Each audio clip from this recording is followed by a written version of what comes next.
we've seen two different formalisms for model checking, basically, up until this point. We've seen two-player infinite duration games on graphs, and we've also seen automata on infinite words, and especially Buki automata.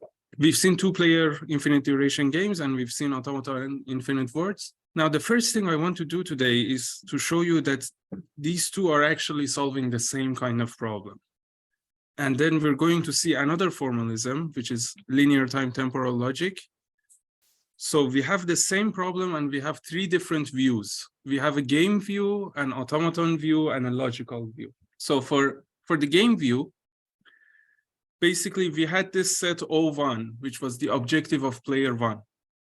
And this was a set of infinite words. So, or another way of looking at it is that O1 is a language. It's a language of infinite words.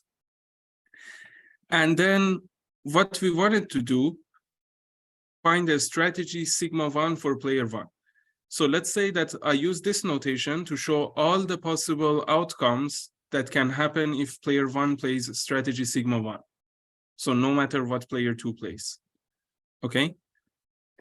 Basically, what I wanted to do was to find a winning strategy. I wanted to find a strategy sigma 1 such that all the possible outcomes, if player 1 plays this strategy and player 2 plays anything, this set is a subset of O1.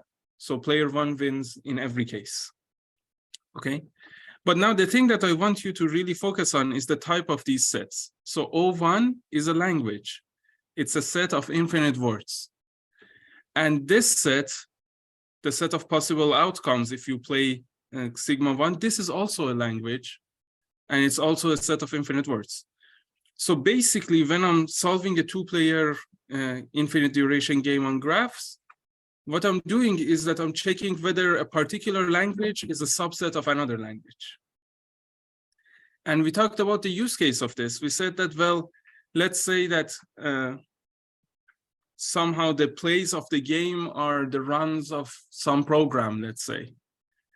And O1 are the set of all runs where a particular error does not happen. So player 1 wants to make sure that we're not going to get some sort of error, right? So O1 are the runs that are acceptable to us.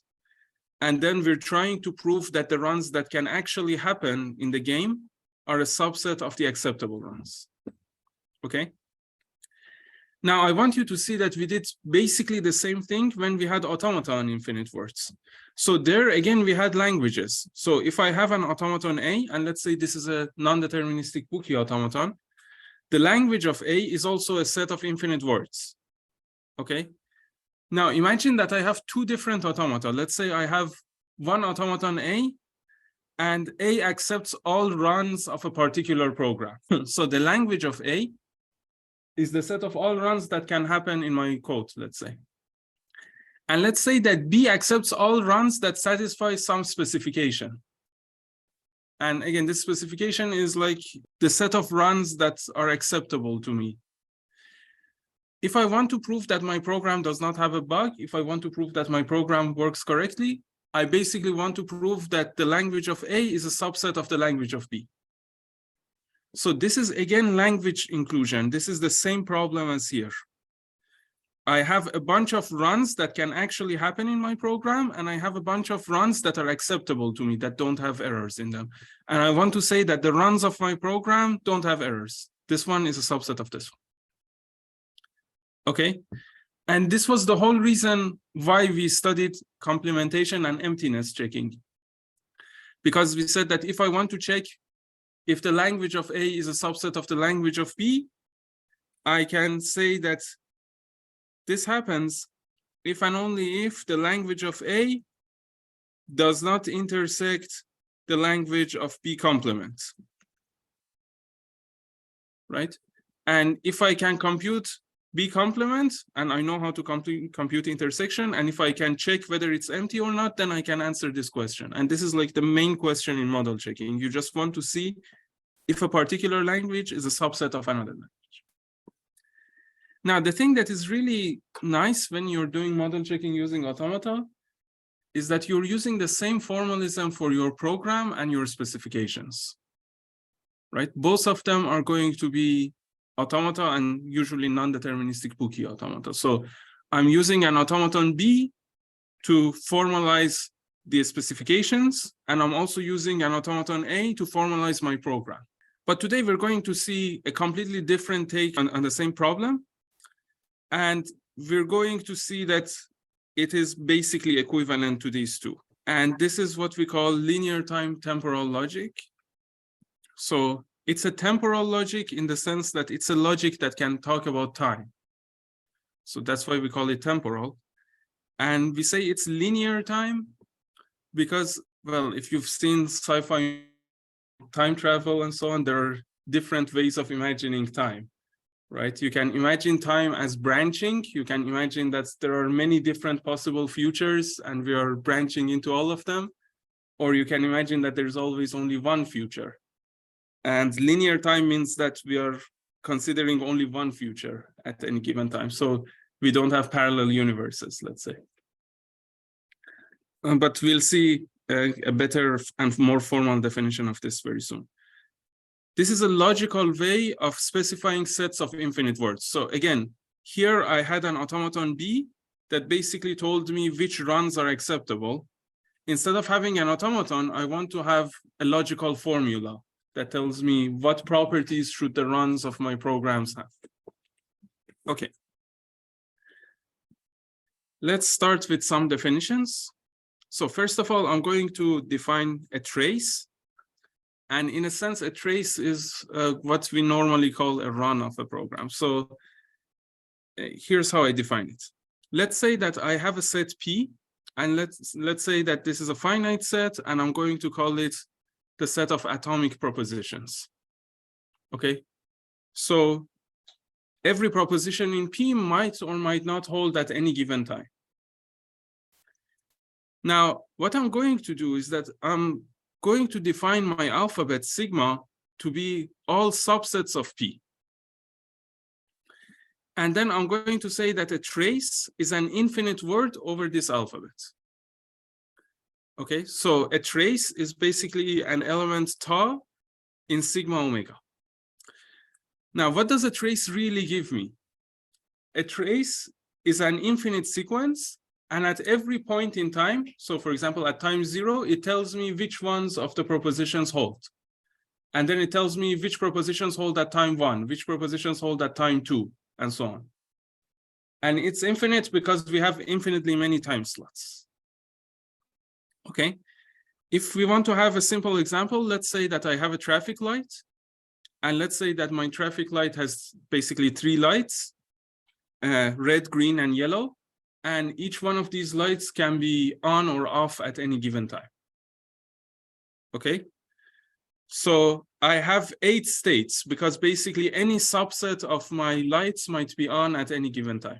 So I have 3 lights, I have 2 to the power of 3 states. But now if you consider a classical traffic light, not the kind of traffic lights that we have in Hong Kong, usually you want to have only one color on at any given time, right?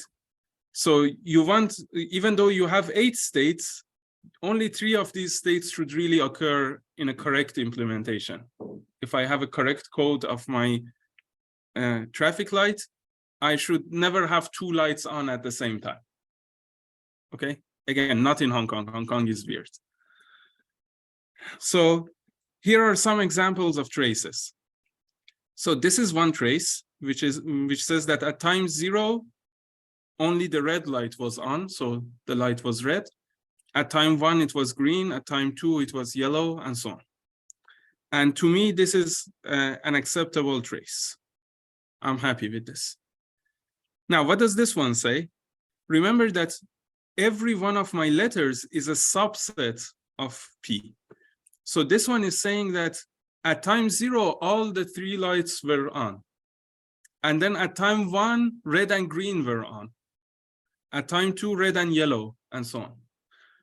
Of course, I don't want to accept this if I have a correct traffic light. I shouldn't have a case where all the 3 lights are on or both red and green are on. That's kind of ridiculous.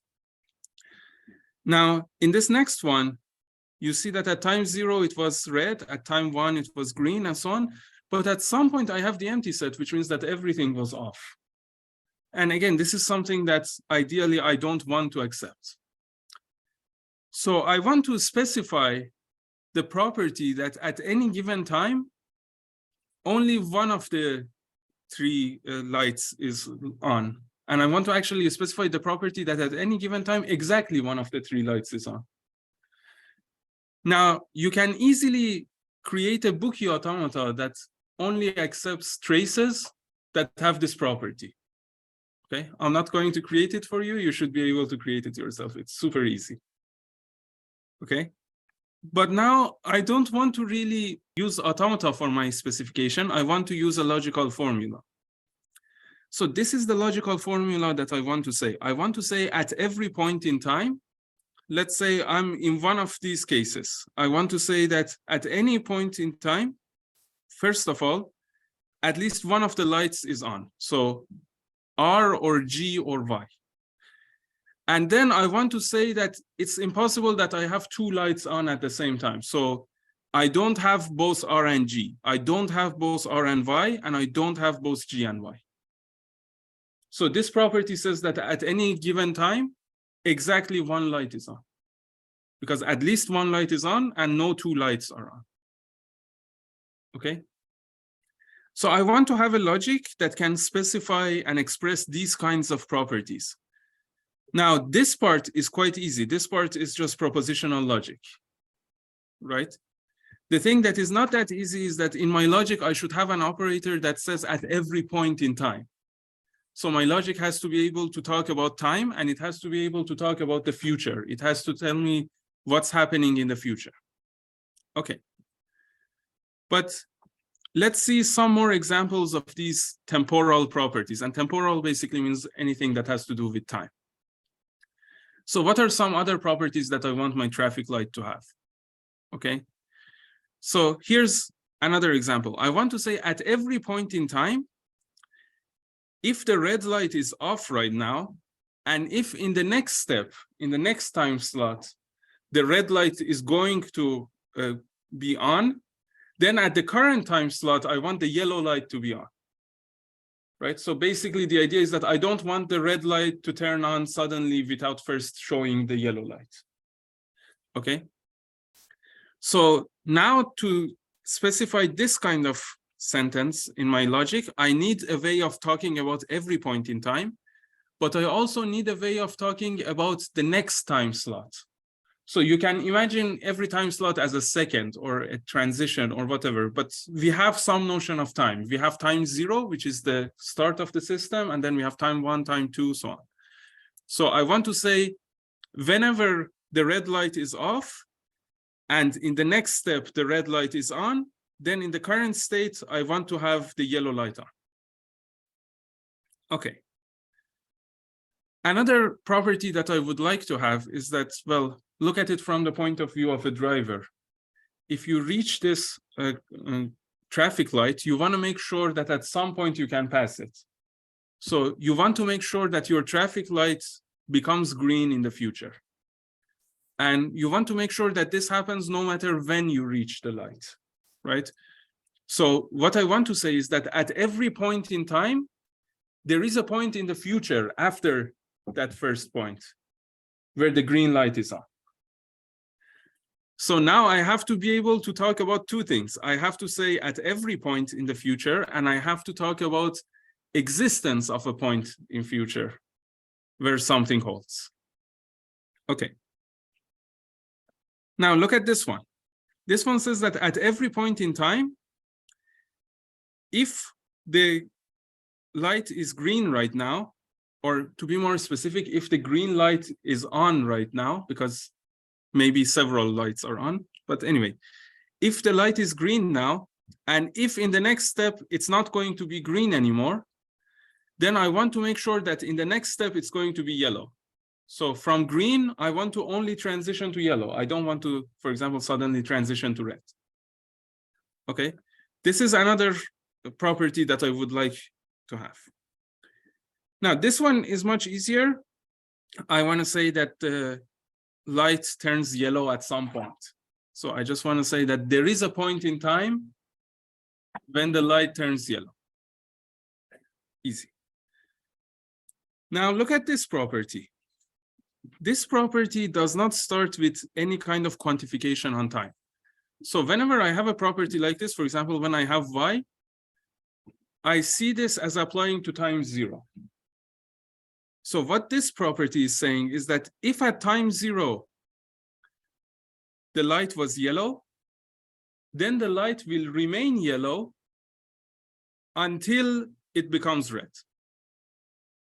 And what this means, this part means, is that there is a point in the future where the light is red, and at every point in time before the light becomes red, the light is yellow. Okay? So these are the kinds of properties that I want to be able to express in my logic. And I'm going to create a logic now. This is the linear time temporal logic that can actually talk about these kinds of properties. And then we're going to see how we can do model checking on this logic, how we can verify if all runs of a particular program satisfy this logic. Okay. Here's finally when I can define the syntax of my logic. So let's say that P is a finite set of propositions. For example, in my case, P was just red, green, and yellow. Okay, so every proposition is just some Boolean proposition that can be true or false at any given time. And remember that we have infinitely many time slots. And then I say that a word is basically a subset of P. So I want to say that at any given time, a subset of my propositions hold. And then a trace is just an infinite sequence of words. So a trace is just an infinite sequence that tells me which one of my propositions or which set of my propositions hold at any given time. Okay? So this is the syntax that I want to have. I show my formulas with phi, and these are the formulas that I want to have. I want to have the formula true, and I mean true is always true. Okay. I want to have the formula p whenever p is an atomic proposition. So if I have the formula p, what I mean is that p holds right now. So let's say this is my trace. And let's say that at every given point, at time 0, time 1, time 2, so on, I know which propositions hold. And if I know which propositions hold at any given time, when I write the formula P, what I mean is that P holds at time 0. Okay? Now, I can also have a logical OR. So if phi1 and phi2 are two formulas, I can have phi1 or phi2. And this is simple, you know what it means. Not complicated at all. I can have logical negation. So I can have not of phi. And if I have or and negation, I can define other things. I can define and, I can define basically all the propositional operators, right? So I don't officially put the other propositional operators in my syntax. I define them as syntactic sugar. And what that means is that, for example, whenever I write false, what I mean is not true, right? So this allows me to just define these things on the side without having to have them in my formal syntax. And whenever I say phi1 and phi2, what I actually mean is that not of not phi1 or not phi2, right? And I can have implications. So for example, phi1 implies phi2, that's equivalent to saying phi2 or not phi1. This is basic propositional logic. But the parts of my logic that are actually interesting are the temporal properties. Okay, so I'm going to have a formula like this, and I'm going to read this as next phi. And what next phi means is that phi holds in the next point of time, okay? And sometimes instead of a circle, people use X. So they write X phi, and it means the same thing. So again, imagine my trace. I have this trace. And when I say next phi, I mean that you can ignore the first time step. You can ignore time 0. And then at time 1, phi should hold. Okay? But phi itself can be a complicated formula. It might be that phi itself is saying next p, let's say. So I can have things like this. I can have for example, next, P. And what this means is that at time 3, P holds. Right? Because what this means is that, well, at time 0, I should have next, P, which means that at time 1, I should have next, P, which means that at time 2, I should have next P, which means that at time 3, I should have P. Okay, so this is how the next operator works. I will give you formal semantics soon, but this is just giving some intuition about what this means. And then the other thing that we have is until. Okay, so if I have phi1 until phi2, what this means is that I'm saying at some point in the future, phi2 will hold. And generally, whenever I talk about the future, it also contains the current time. Okay, so I don't have a strict future, I have a non-strict future.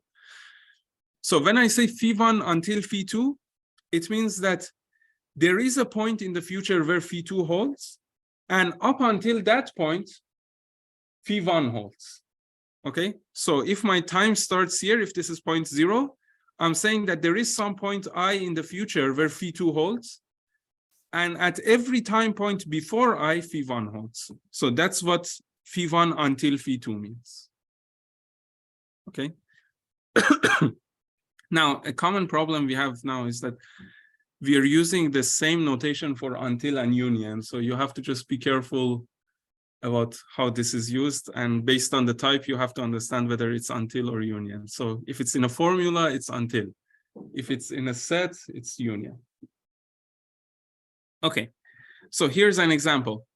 If I have G and G until R, what this means is that the light is green at time 0, because remember, if I have one of my propositions, I'm talking about time 0. Okay, and additionally, the light remains green until at some point it becomes red. That's what this formula means. Okay, any questions until this point? Great. So there are two other operators that we can actually define also as syntactic sugar. So we can write them based on until. That's why in my semantics, I only included until. But in practice, these are very useful. So I'm going to just define them as well. So the first operator is what we call eventually. So eventually phi means that there is some point in the future, and maybe that point is right now, where phi holds. Okay, and sometimes people write this as f phi. So for example, again, look at this trace. Let's say this is time 0, time 1, and so on. Eventually phi means that there is some time I where phi holds. Okay, and of course I can write it in terms of until. So you can see that eventually phi is basically the same as true until phi. Because true until phi says that there is some point in the future where phi holds, and until that point true holds, but true always holds. So true until phi is the same as saying eventually phi. Okay. So for example, eventually R in our example means that the light will eventually turn red. Okay, or to be more specific, the red light will eventually turn on. So there is some time in the future, and maybe that time is right now, where the red light is on.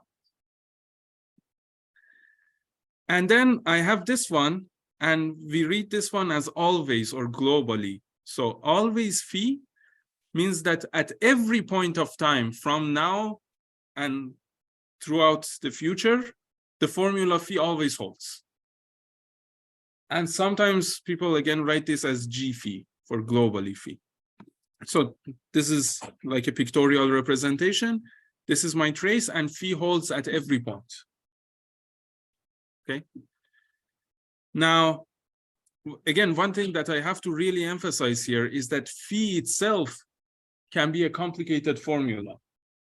So when I say phi holds here, phi can actually talk about the future. So it can talk about all of this suffix when it wants to hold here. So phi is not just a propositional thing, it's a sub-formula, and it can have nested operators. It can have nested until and nexting.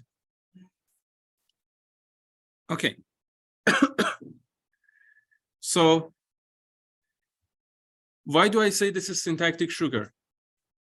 Because always phi, what does it mean intuitively? It means that phi always holds, which means that I can never have not phi. So always phi is the same as not eventually not phi. Because consider any trace, either at some point of this trace, I'm going to have not phi, which means it satisfies eventually not phi, or I'm having phi at every point, which means it satisfies globally phi. So globally phi is the negation of eventually not phi. Okay? So look at this one. What is this formula? It says globally, it is not the case that not R and not G and not Y. So it means that the light will never turn off. It will never happen that all three of my lights are off. Okay? You will get used to these formulas really soon, but this is like a formal way of writing formulas that actually talk about time. Okay, here are some examples, and I want you to tell me what each one of them actually mean. So what does this first formula mean? Sometime in the future, yellow light. Yes, so this is eventually Y, which means that at some point the yellow light will be on. What does this one mean?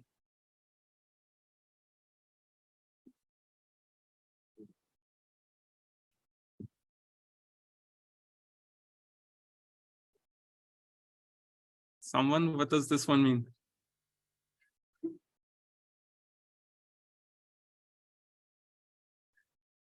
It means that if at time 0, Y is on, if at time 0 the yellow light is on, then the yellow light will remain on until at some point in the future the red light becomes on.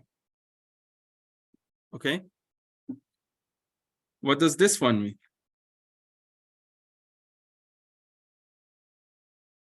So I want you to really see the nesting of these operators. It is always the case that if the current light is not red, and we know that in the future it will become red, then it is yellow. Yes.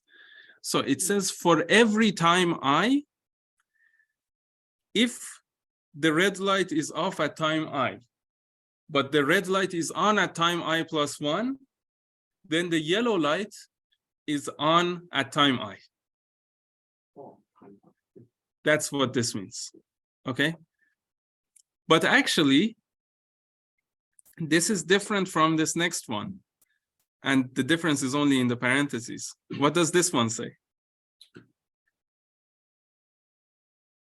Oh, for any I, if time I is not red, time I plus 1.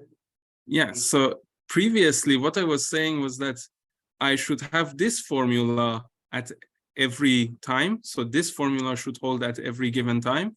But here I'm saying that if this formula holds at every given time, then this one should hold. Okay? So this one is saying that if at every given time, the red light is off and in the next time the red light is on, then at time 0, the yellow light should be on. Okay? Does that make sense? Do you understand the difference between this one and this one? Okay, so basically you can intuitively think of this as a quantification over time. And here this Y is quantified, so it has to hold at time I according to this quantification, but here Y is not inside the quantifier. Okay, what does this one mean if I remove some more parentheses?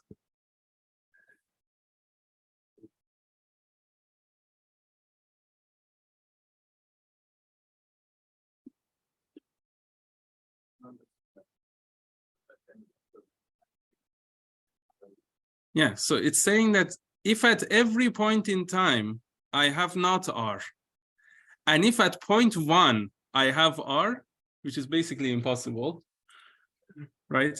But Already. if this is the case, then at point 0, I should have y. Okay, but of course, this part is false, so the entire thing is always true. No wonder. Because if at every point I have not r, it's impossible that at point 1 I have r. Okay, what does this one say?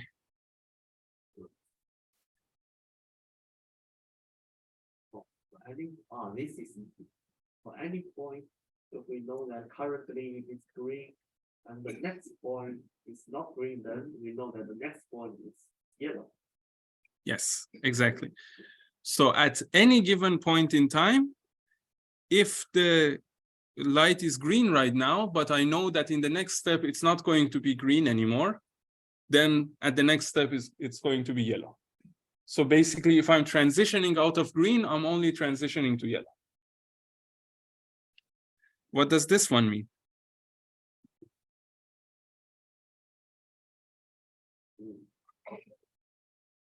For any time, it is either yellow or at the next time step, it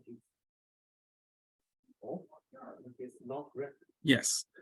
So at any given point in time, either my light is yellow or in the next step, it's not going to be red, which means that every red light should be preceded by a yellow light. Okay. What does this one mean?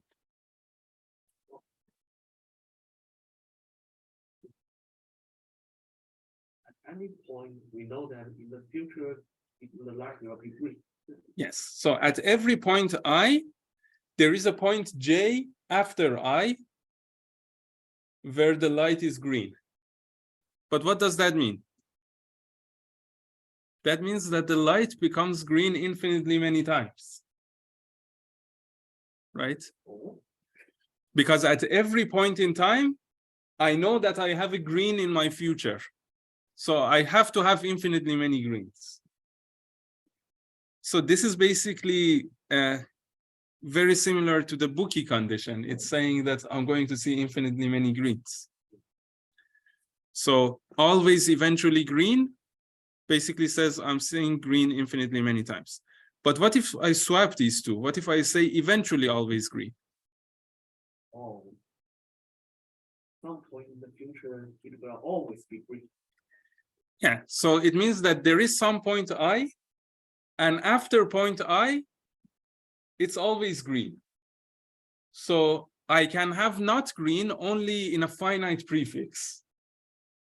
And after this finite prefix, I will always have green.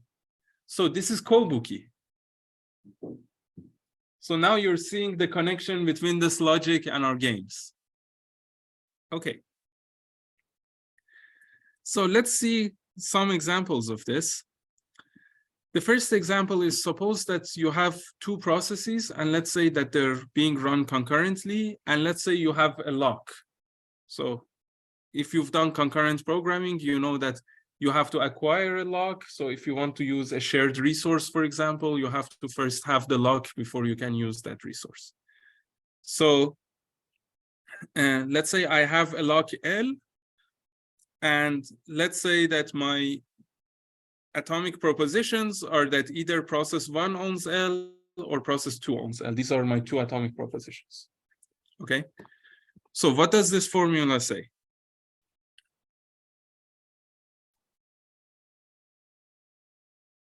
It says that it's impossible that the two processes own the lock at the same time.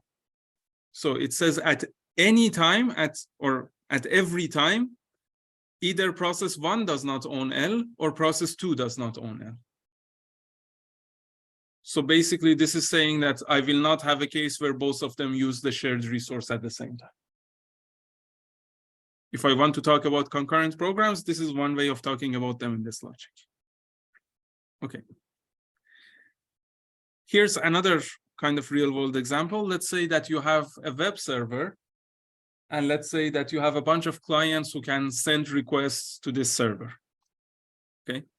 And whenever a client sends a request, I want to make sure that the client receives an acknowledgement. Okay.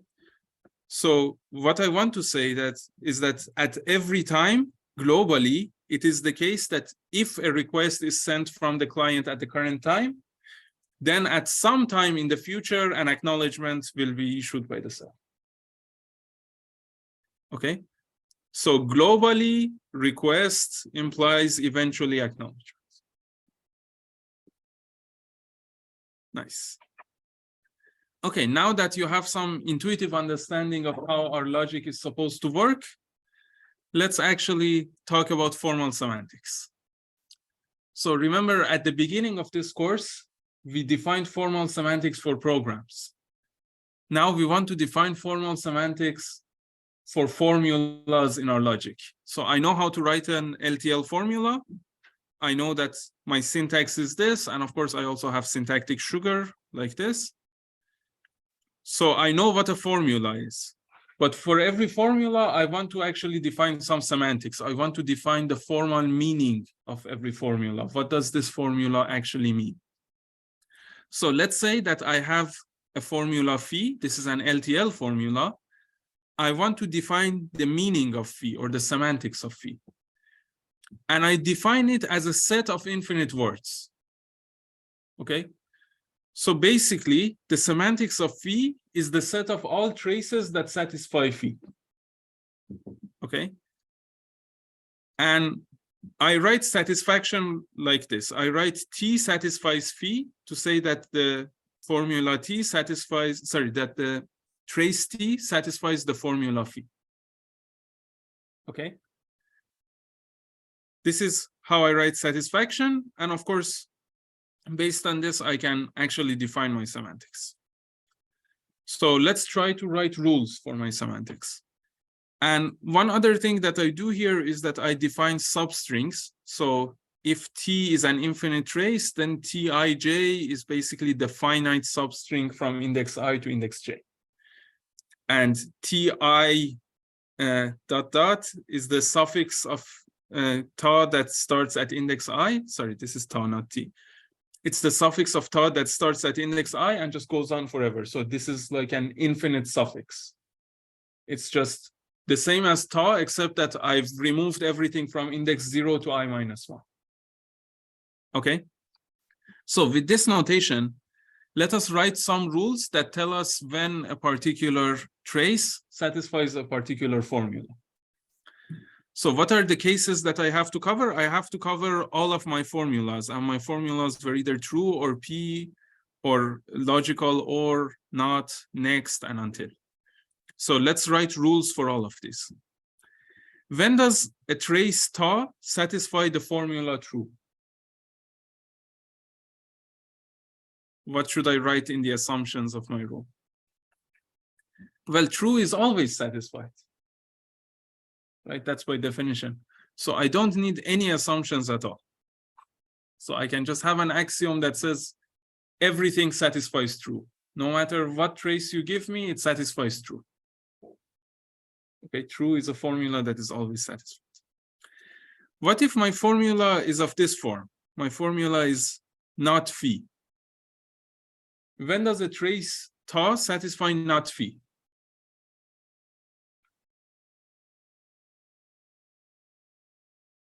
Well, this is also quite easy to define, right? So I want to say that ta either satisfies phi or it satisfies not phi. So I say if ta does not satisfy phi, then ta satisfies not phi. That's one of my rules. That's how I define the semantics for negation. Okay. How about this case? What if my formula is just one of my atomic propositions? So we said that if we just see an atomic proposition on its own, the way we interpret that is that it should hold at time 0. So ta satisfies P if P holds at time 0 in ta. But remember, ta 0 is basically a letter of my alphabet, and each letter of my alphabet is a set of atomic propositions. So if P is one of the atomic propositions in ta 0, then ta satisfies P. Okay? By the way, stop me and ask questions if anything is not clear, because if you don't understand this, you're going to fail the whole course. This is the most important part. Okay. Now, what about logical OR? When does tau satisfy phi1 or phi2? Well, this is also quite easy, right? If tau satisfies phi1, then tau also satisfies phi1 or phi2. And I can have another rule that says if tau satisfies phi2, then tau satisfies phi1 or phi2. Again, this is basically the definition of logical disjunction, right? So this is logical disjunction, very easy. Okay. Next. These are the interesting parts. Let's talk about the temporal operators. When does tau satisfy next phi?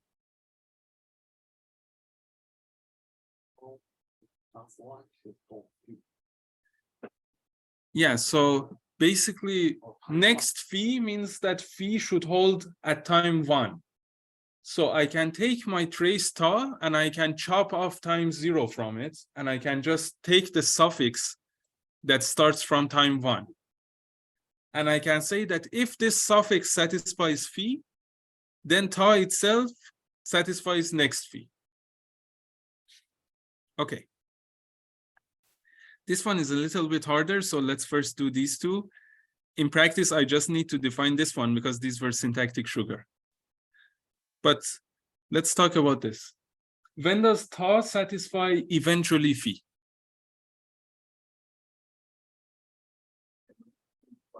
Yes. Some I such as tau starting at time I, that is my phi. Yes, exactly. So if there exists some time I such that the suffix of tau that starts from I satisfies phi, then tau itself will satisfy eventually phi. How about globally phi?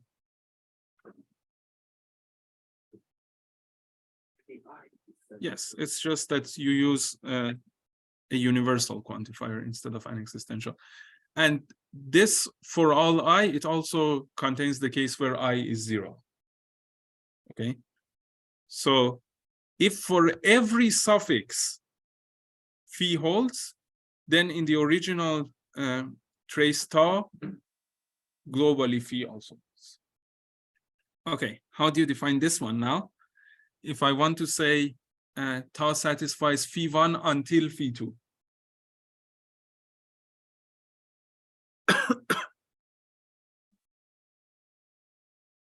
Well, I mean, it's the J larger than I such that starting from I. No.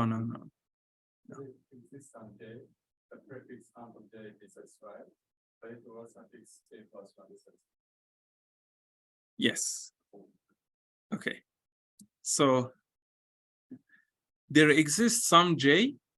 I mean, you're using J plus 1, what I'm using J, but it's the same. Yes, what you said is correct. But I write it like this. I say that there exists some J such that the suffix starting at index J satisfies phi2. So I'm saying that there is some point in the future, some point J in the future where phi2 is satisfied. And this J can be 0. It can be that phi2 is satisfied right now. Okay. And additionally, for every I between 0 to J minus 1, if I take the suffix from index I forwards, it satisfies phi1.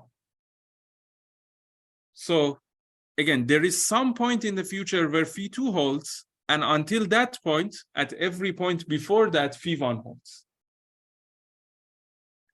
Okay? This is how I formally define the semantics for phi1 until phi2. Nice.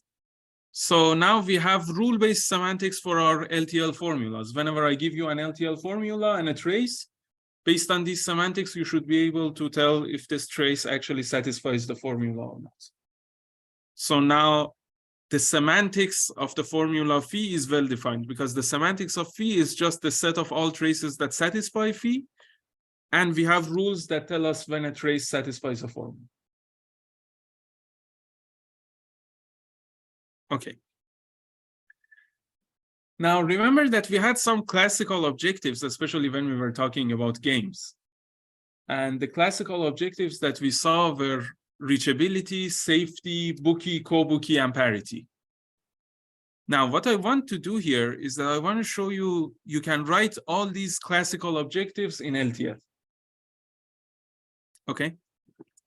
So let's say that again, P is my set of atomic propositions and all the same things as before. So every letter is a subset of P, and I'm looking at a trace, which is an infinite set of letters, an infinite sequence of letters. And here's the thing. Let's say that I want to say my trace or my program, whatever, eventually reaches a state where P holds, and P is one of my atomic propositions. So I want to say that, for example, at some point, the light will be green. Okay, so here's what I do. First of all, I cannot really talk about just, I have to talk about letters, right? And remember, each one of my letters is a subset of my atomic propositions. So I say, let's define AP as the set of all subsets that contain P. So AP is all the letters that have P in them. Okay. So I can define reach of AP. Reach of AP means that I will eventually reach a state where P holds. Right? That was the definition when we were talking about games. And what this means is that after a finite number of steps, I get to a state where P holds. Well, if I want to write this as LTL, it's just the semantics of eventually P. Right? So again, be very careful about the types here. Reach of AP is what? It's a set of traces. It's a set of infinite paths. Right? So the semantics of eventually P, this is also a set of traces. And they are both the set of traces that will eventually reach P, that will eventually reach a point where P holds. Okay, how about safety? If I want to say that I will never reach a point where P does not hold, that's safety, that's being safe in P, right? I can write it very similarly. I can say that I have globally P. So at every step of the execution of my algorithm or my system, at any given time, I have P. That means that I'm safe in P. How about bookie? What if I want to say I see P infinitely many times? What is the formula that I have to use for that? Future point. Yes. So if I want to say that I see P infinitely many times, that's the same as saying that for any given point, there is a point after that where P holds. So this means globally eventually P. So this says that at every point in the future, there is a point after that where P holds. How about co-bookie? Yes, co-bookie is just the dual. It's eventually always P.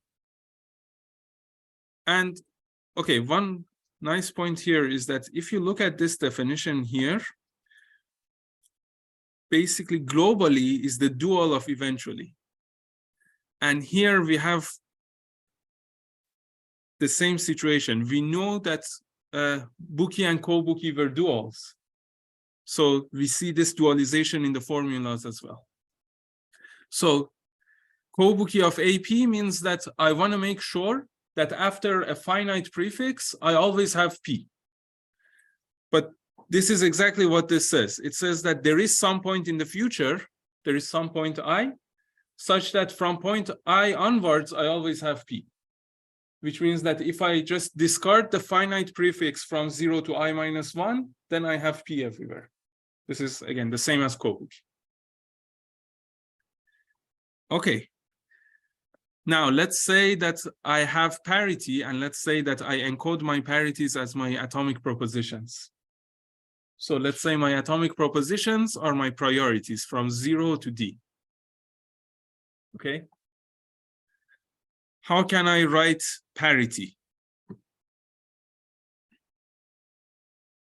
What is the parity objective?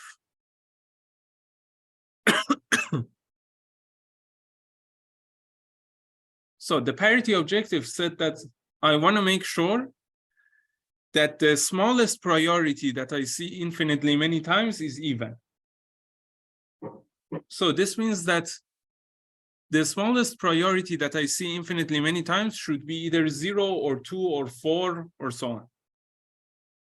Okay, so this is what I can say.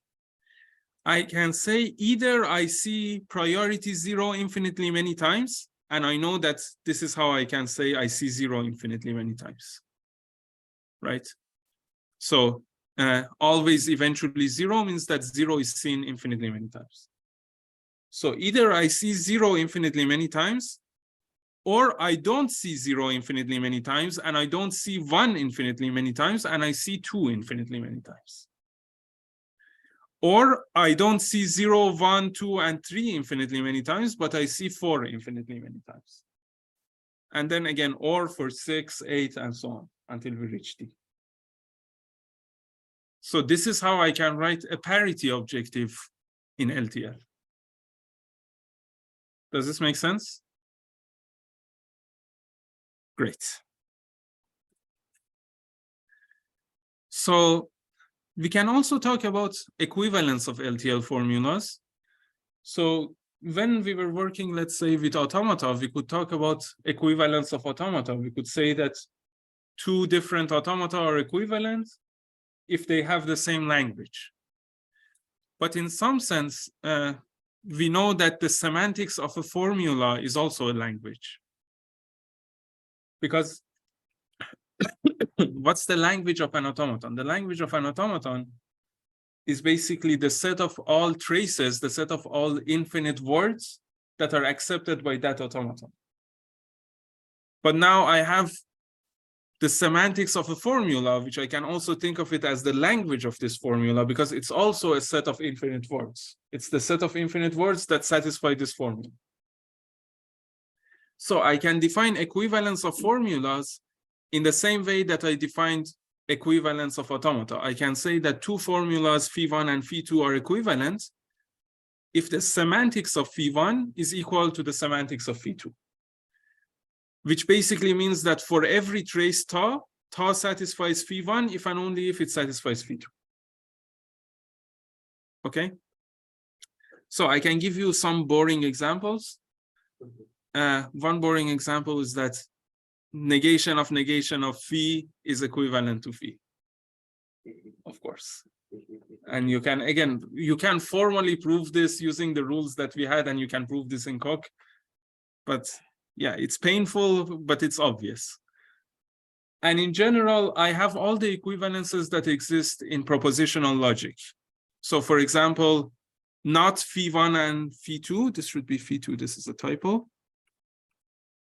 Not phi1 and phi2 is equivalent to not phi1 or not phi2. Okay? So any kind of equivalence that we have in basic propositional logic also holds in LTL. But again, these are the boring examples. The interesting examples are the examples where we use the temporal operators. So for each one of these, I want you to tell me if the equivalence actually holds or not. So I want you to tell me which ones are correct and which ones are incorrect. Is not next phi equivalent to next not phi? So can I swap next and not?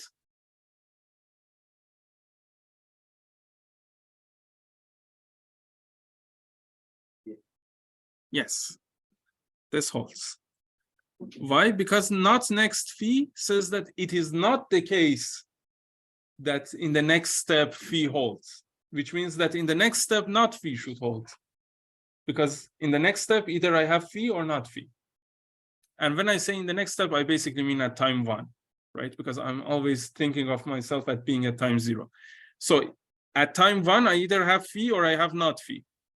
And This one is saying that at time 1, I should have not phi. This one is also saying that at time 1, I should have not phi. So they're equivalent. And again, of course, you can give a formal proof based on the rules that we had for the semantics, but that's not what I want you to do right now. I just want to create a lot of intuition for you on how these things work. Okay. The other question I have is whether I can distribute my temporal operators over normal logical operators. So let's say I have eventually phi1 or phi2. Is this the same as eventually phi1 or eventually phi2? Yeah. Why is it the same? So in the meaning it's the same. Yeah, so it's saying that there is some point in the future, let's call that point I. And at point I, either phi1 holds or phi2 holds. Well, just do a casework. If phi1 holds at point I, then I have eventually phi1. If phi2 holds at point I, then I have eventually phi2. And you can do it in the opposite direction too. So yes, this works. This is equivalent.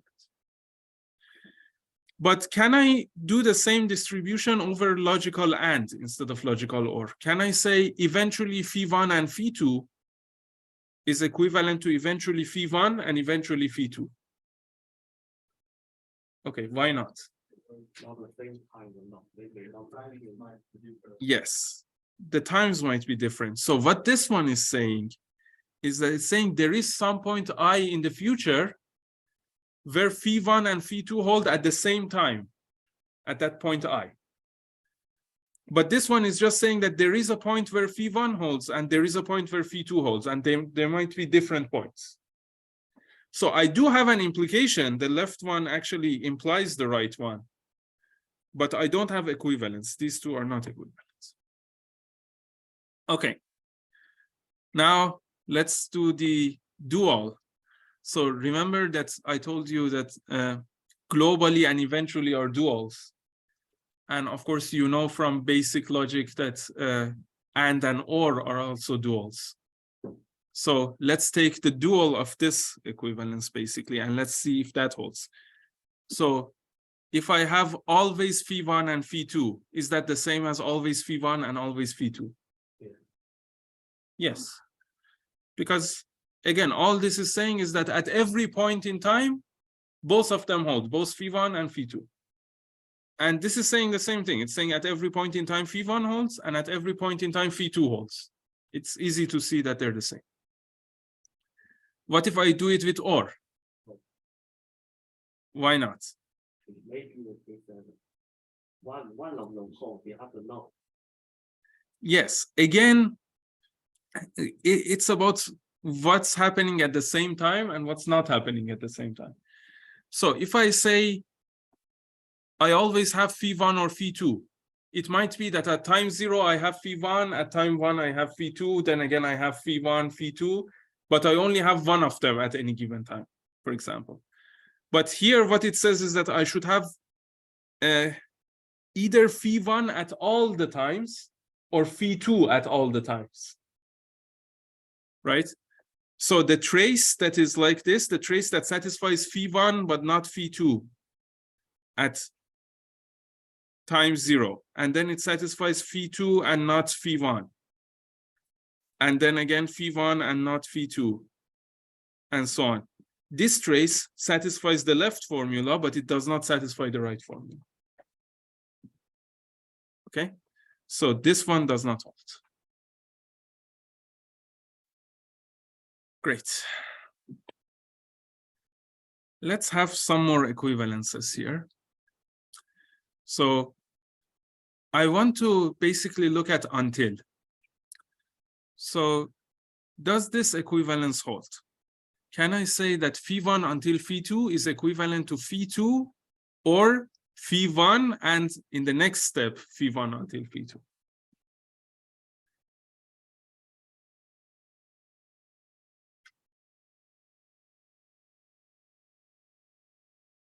Okay, so this holds because again, intuitively, what does phi1 until phi2 mean?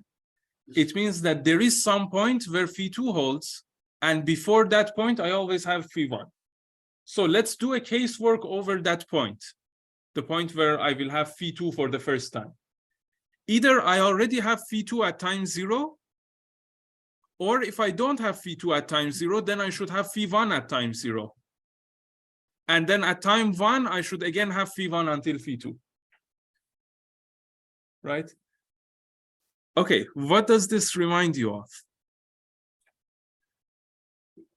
We've seen something like this before. This is addition. no. This is when we were defining the semantics for while. Right? So remember when I was defining the semantics for while in my programming language, I was saying that either the while terminates in its first iteration, or I do one iteration and then I have to do the while again. Right? And here I have the same intuition. I'm saying either phi2 already holds at time 0, or I have to have phi1 at time 0, and then I have to have the entirety of phi1 until phi2 from time 1. Okay? I can do the same kind of equivalence for eventually and globally. So if I have eventually phi,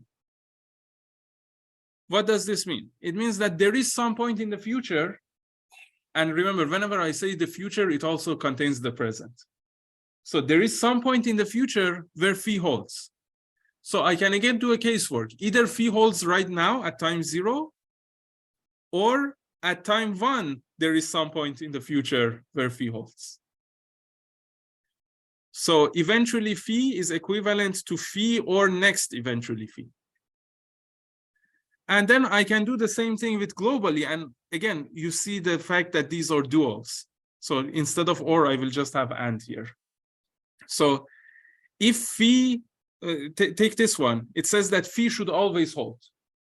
So if phi should always hold, this means that phi should hold right now at time 0. And then from time 1, again, phi should always hold. Okay, easy. So based on this, we can actually define denotational semantics. So we already have rule-based semantics, but remember, we also like to have denotational semantics. So what is the semantics of true? The semantics of true is the set of all traces that satisfy true.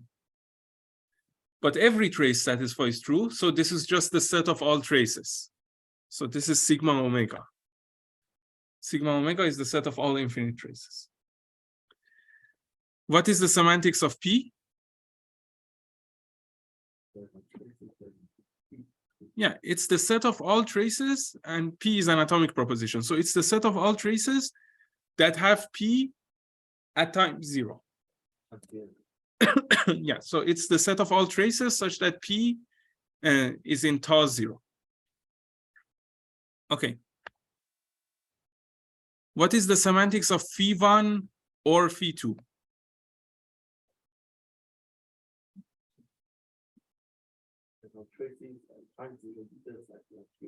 No.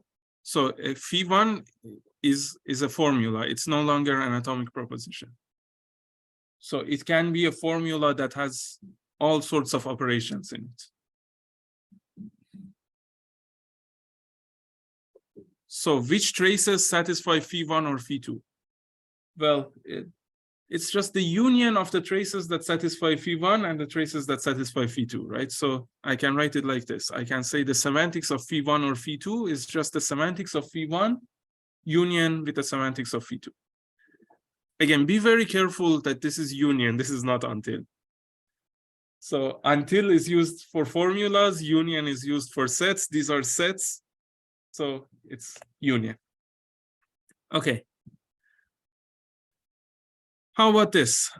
What is the semantics of not phi? Yeah, it's just the complement of the semantics of phi. So a trace satisfies not phi if it does not satisfy phi. So it's just the set of all traces minus the set of traces that satisfy phi. Okay. What is the semantics of next phi?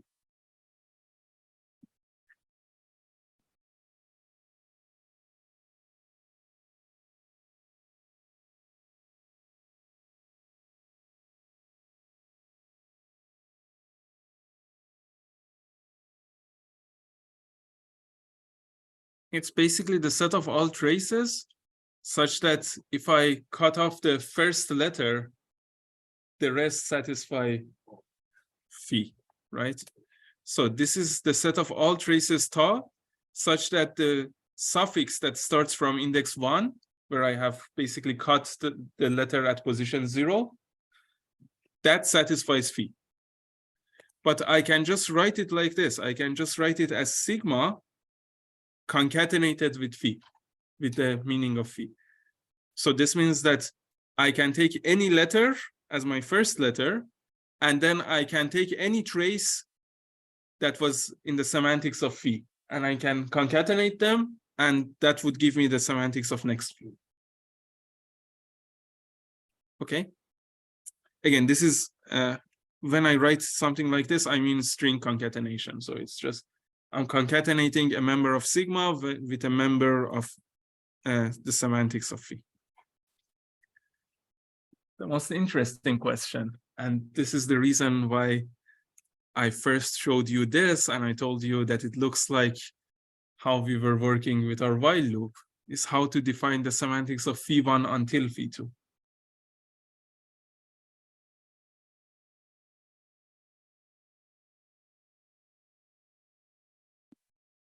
Okay, give me some ideas. How would you define the semantics of phi1 until phi2? Should we introduce some fixed points function, something like that? Yes, exactly. So, because again, the intuition is that this works very much similarly to how the while worked in our programming language, right? So when I was defining denotational semantics for a while loop, I was using a fixed point. Let's try to use a fixed point here. But what kind of fixed point should I do? Like, what is the function whose fixed point is the semantics of phi1 until phi2? Well, I can look at this thing here, right? And I can say that I want to have a function f such that when I apply it to x, let's say x is phi1 until phi2, I get this thing. But this thing, again, has x in it, right? So if I just show phi1 until phi2 with x, this is the kind of thing that I have. So let me erase this. So let's say that I want to define these semantics as a fixed point. So I should first have a function f. And I want to say that this semantics is the fixed point of f. So I want to say that this semantics is some x, this semantics is some x, such that f of x is equal to x. Okay. So first of all, what is the type of f? Well, what is the type of x? X is a set of traces, right? Why is x a set of traces? Because x is supposed to be the semantics of this formula.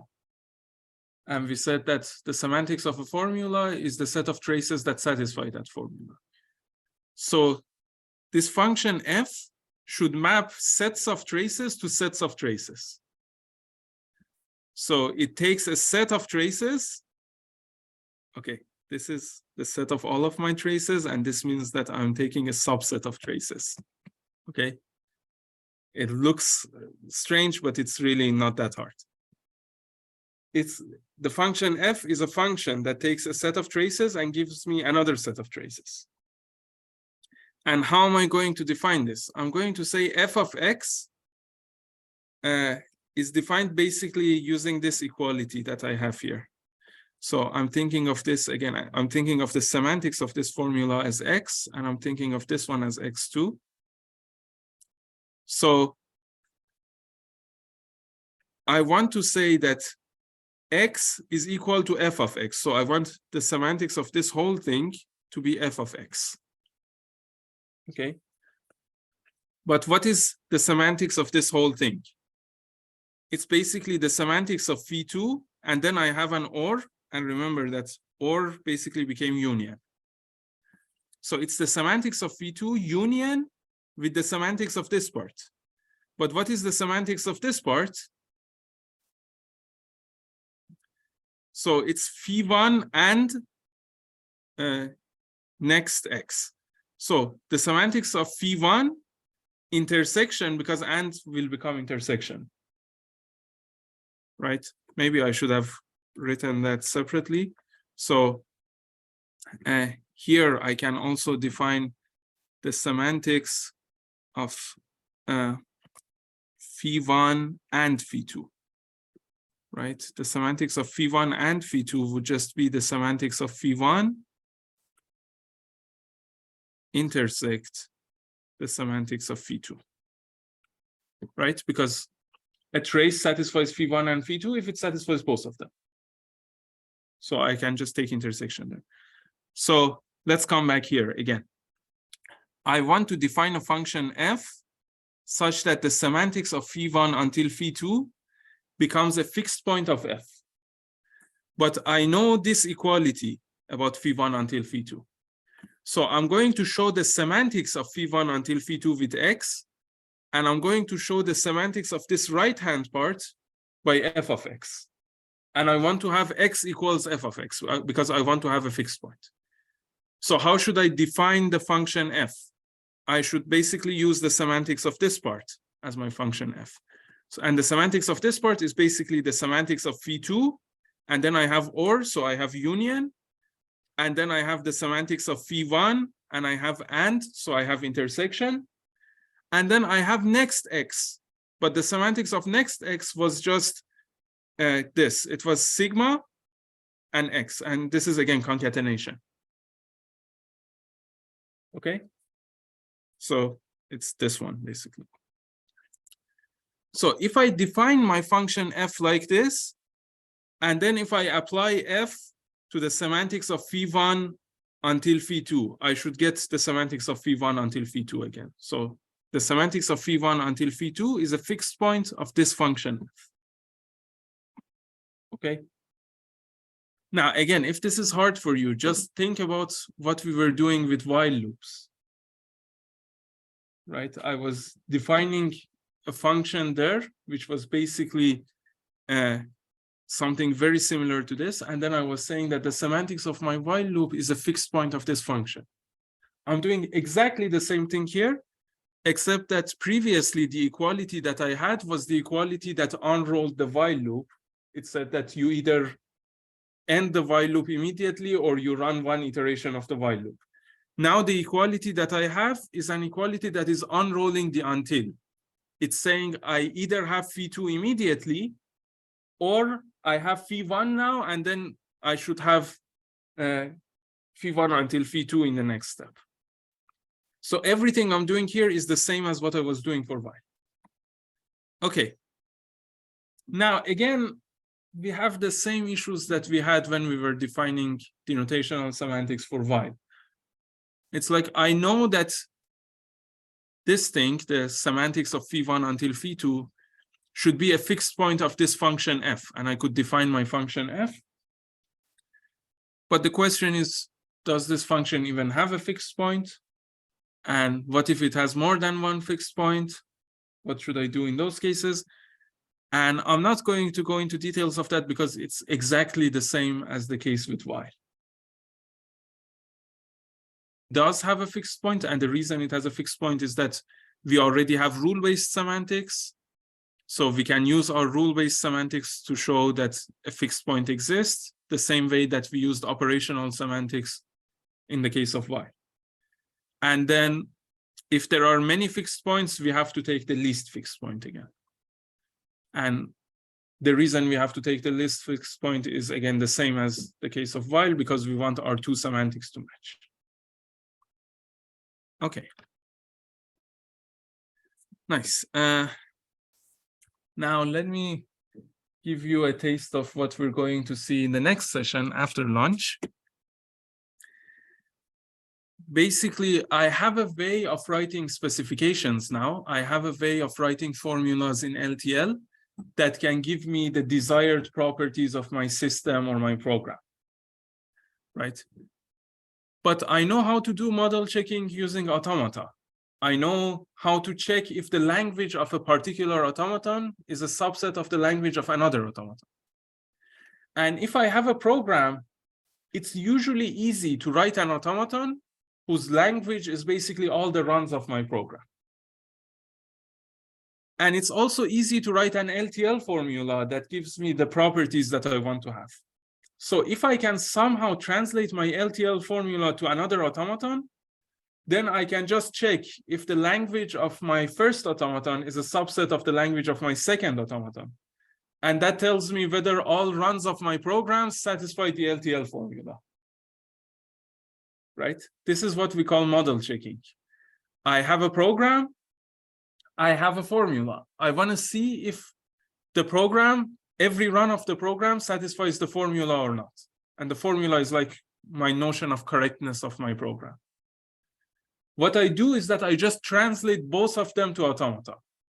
I translate my program to a non-deterministic Boole automaton.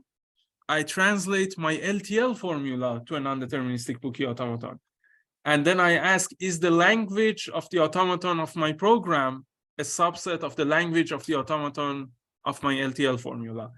And I know how to answer that because of the techniques that we saw in the last session, because I know how to do complementation and emptiness checking and all those things on non-deterministic Boole automaton. So I can actually use this to answer whether a particular program satisfies a given LTL formula. But of course, the missing piece here is how to translate an LTL formula to a non-deterministic Boole automaton. Okay? And we don't have much time. We have just 2 minutes. So let's just see some examples. So let's say that my formula is just true. So if my formula is true, the semantics of this formula is just all the infinite words. Every infinite word satisfies true. So can I have a non-deterministic Boole automaton that accepts everything? Yes. I can just have this automaton. It's an automaton with one state, and that's an accepting state, and it always stays there. So it accepts everything. Okay. Now let's say that my formula phi is an atomic proposition P.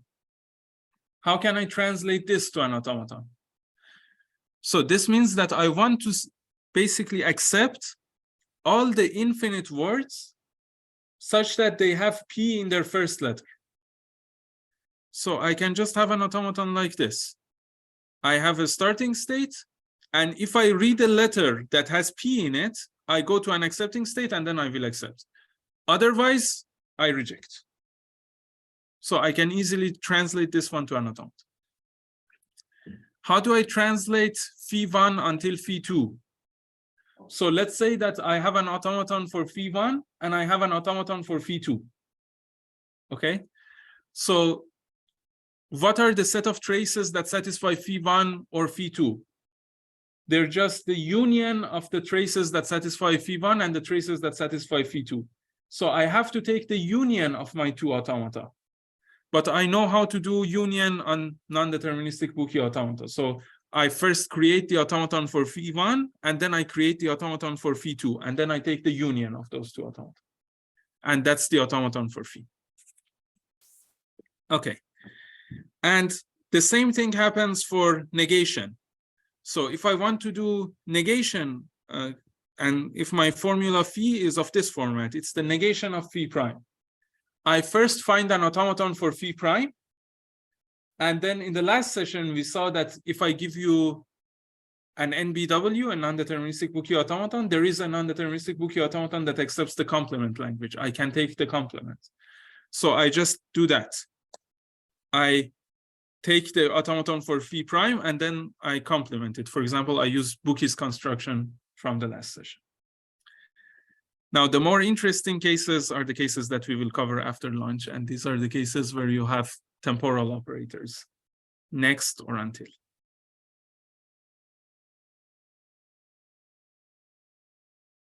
So at the end of the last session, what we saw was that ideally we want to be able to translate our LTL formulas to non-deterministic Boole automata.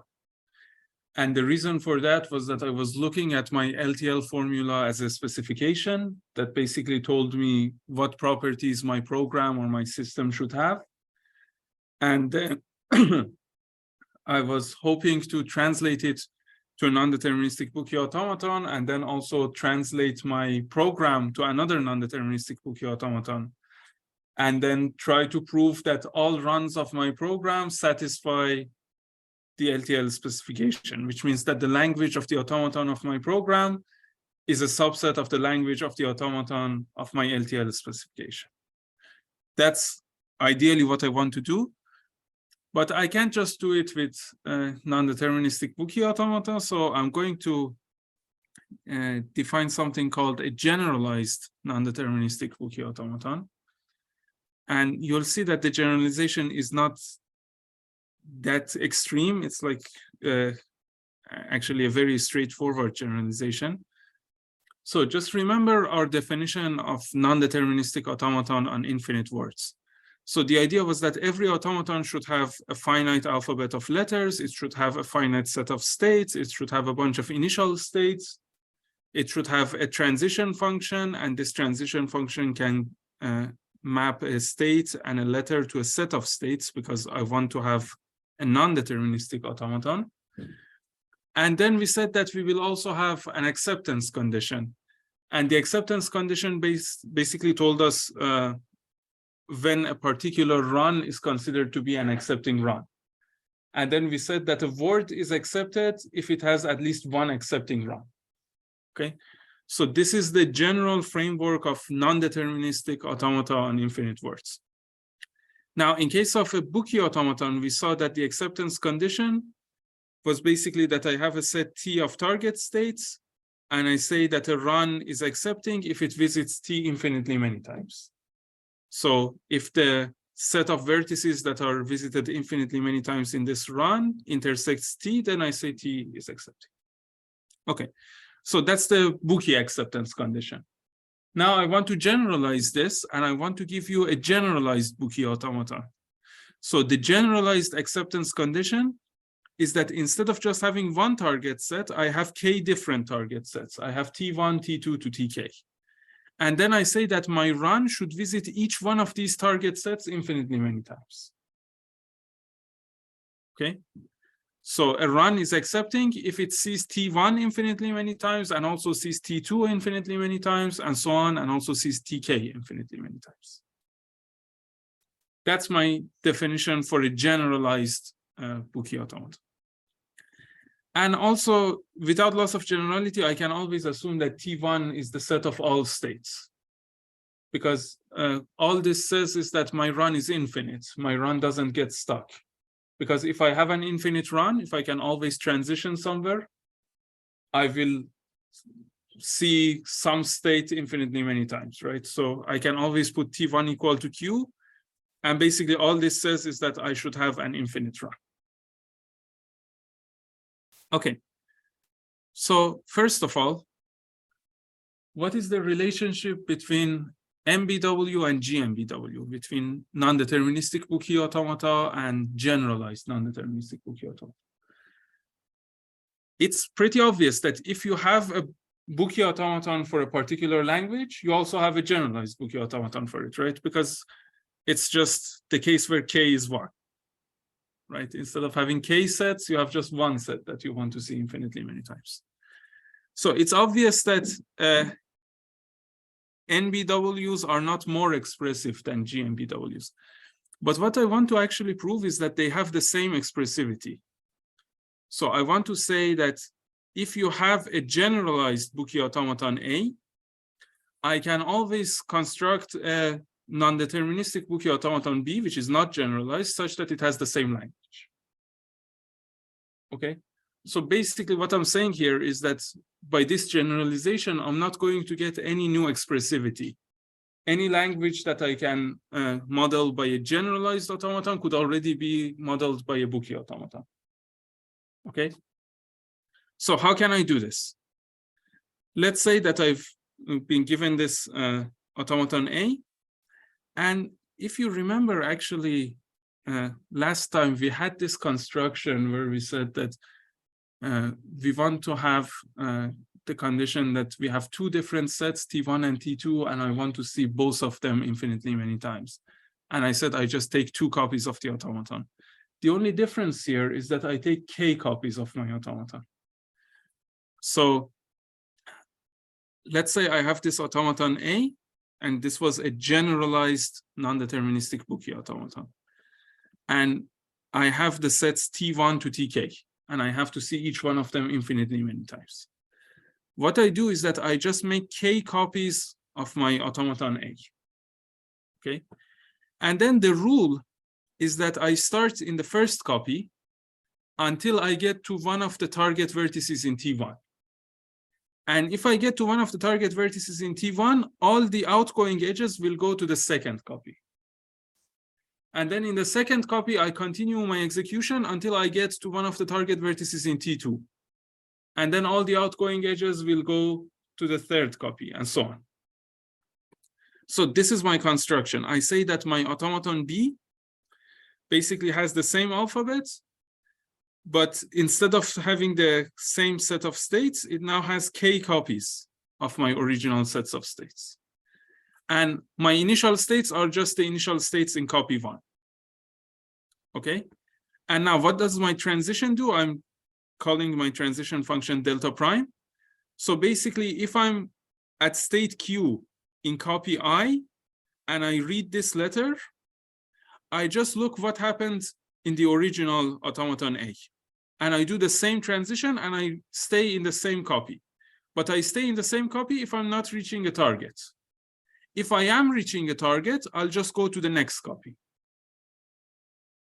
Okay, so again, I'm exactly simulating the automaton A, except that whenever in the i's copy I get to Ti, I go to the I plus first copy. Okay. Now, what is the intuition behind this? The intuition is that suppose I have some run in my original automaton that visits each of T1 to Tk infinitely many times. So it means that there is some index, let's call it I1, where this run visits T1, right? Because this run visits T1 infinitely many times. So I just take the first index where I'm visiting T1 and I call that I1. Okay. But now I also know that this run visits T2 infinitely many times. So it means that it should visit T2 after I1, because if I just remove a finite prefix, the prefix until I1, it shouldn't change the set of vertices that are seen infinitely many times. So I define I2 to be the first index that is larger than I1 and in which I've seen T2.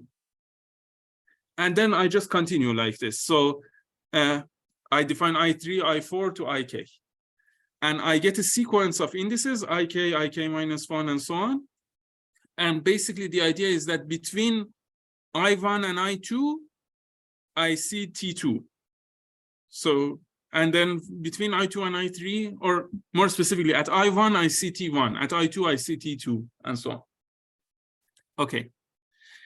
And then I can even continue this. I can say after Ik, there is another place where I have to see T1 again. So you can see that this intuition actually works. And then here, if I have k copies, basically, if I take the same run row, the only difference is that it starts in the first copy, and I know that at some index I1, it's going to get to T1. But when it gets to T1, based on this construction, in the next step, it has to go to the second copy. But I know that at some index I2, it's going to get to T2. But again, based on construction, in the next step, it will go to the third copy, and so on. So if I have a run row that was accepted by A, that same run row will be accepted by this construction. Right? And by the way, my accepting states are just the same. It's like T1 in the first copy, T2 in the second copy, and Tk in the case copy. Now, I can also prove the opposite. Let's say I have a run in this construction. Let's call this entire construction B. So this is B. Let's say I have a run in B that is accepting. If the run is accepting, it means that, well, remember B is a non-deterministic Boole automaton and it's not generalized. So if a run in B is accepting, it means that I'm seeing one of my target states infinitely many times. right? Because I'm seeing my target states infinitely many times and I have finitely many target states. So there's at least one target state that is seen infinitely many times. Let's say that target state is here. But if I see this state infinitely many times, well, the first time that I see it, I go to the next copy. And the only way that I can come back and see this vertex again is if I see the targets in all of the copies first. So because I've seen this one vertex infinitely many times, this means that I've seen each one of T1, T2 to Tk infinitely many times. So a run that is accepted in B corresponds to a run that would be accepting in A.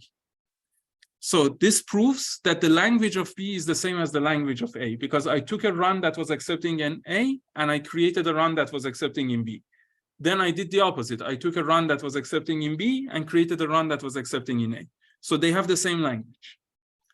So what this means is that if I give you a generalized Buki automaton, you can always convert it to a normal Buki automaton that accepts the same language. Okay. Great. So we're going to come back to this and use it later. But for now, I want to just do some examples. So let's say, of course, our final goal is to take LTL formulas and translate them to non-deterministic Buki automata. But what I want you to do here is kind of the opposite. I'm giving you some automaton, and I want you to tell me what LTL formula corresponds to this automaton. What LTL formula has the same language as this automaton? Okay. So, and remember that our letters of the alphabet are basically sets of atomic propositions. So on every transition, instead of just writing the set, I'm going to write a formula in propositional logic. So for example, when I write true here, it means that I will take this transition no matter what the letter that I read was. When I write not P, it means that I take this transition if the letter that I read did not have P in it. Okay? Because again, remember, our letters are sets of atomic propositions. Okay, based on that, let's do this. What is the formula corresponding to this automaton?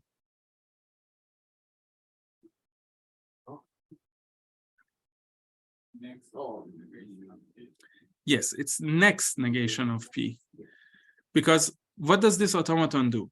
It first ignores the first letter, basically. It says no matter what the first letter is, transition from here to here. And then it says if the next letter satisfied not P, transition here, and then you remain there and you get accepted. But if this next letter does not satisfy negation of P, there is no transition, so I have only a finite run. And remember, finite runs are rejecting. Okay, so let me delete this. This is basically the language of this automaton is the same as the semantics of the formula next not P. And of course, we know that next not P is the same as not next P. Okay, how about this one? Give me an LTL formula that corresponds to this automaton, that has the same language as this automaton.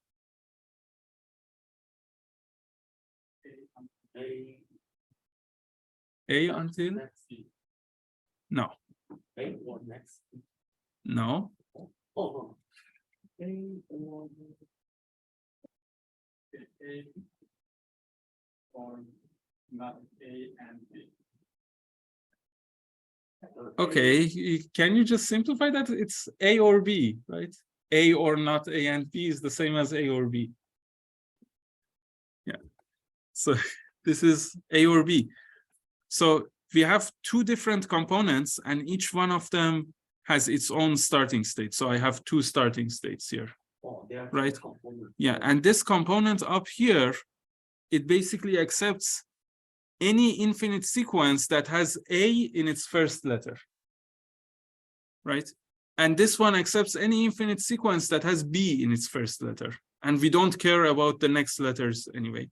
So this is A or B. How about this one?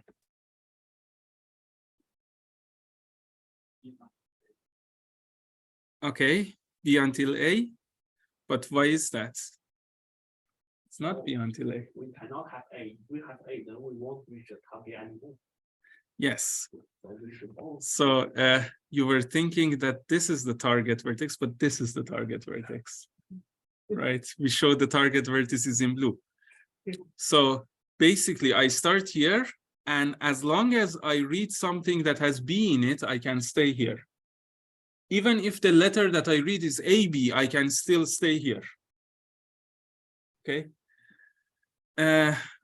But if I read anything that does not have B, I would either have to go to the right, or I don't have any transition, so I get stuck. So this automaton actually corresponds to always B, or globally B. How about this automaton? Always reach A.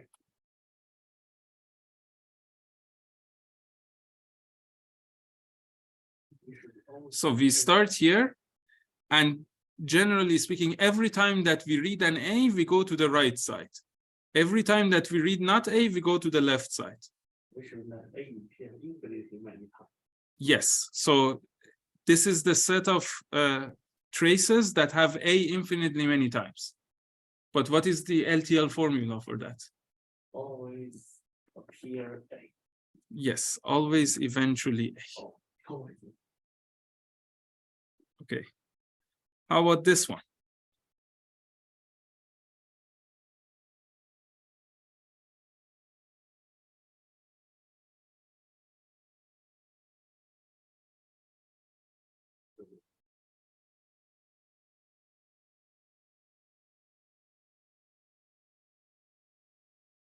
I'm using the similar trick as before by substituting A with not A or B.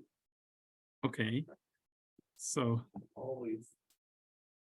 yes, but what you said is correct, because that's actually equivalent to this formula. So what I'm saying here is that, okay, let's say I'm here, and the letter that I read, if it doesn't satisfy A, I can just stay here and I can be happy because I'm seeing the accepting state, right? If it satisfies B, I can also stay here and be happy. But the case where I would be unhappy is if it satisfies A but not B, then I would be forced to go here. And if I'm forced to go here, the only way that I can come back and see my accepting state again, and remember, I have to see this infinitely many times. The only way that I can come back is if I see a B. Okay? So why does this correspond to this formula? Okay. Because first of all, if I see not A, I can stay here and be accepted.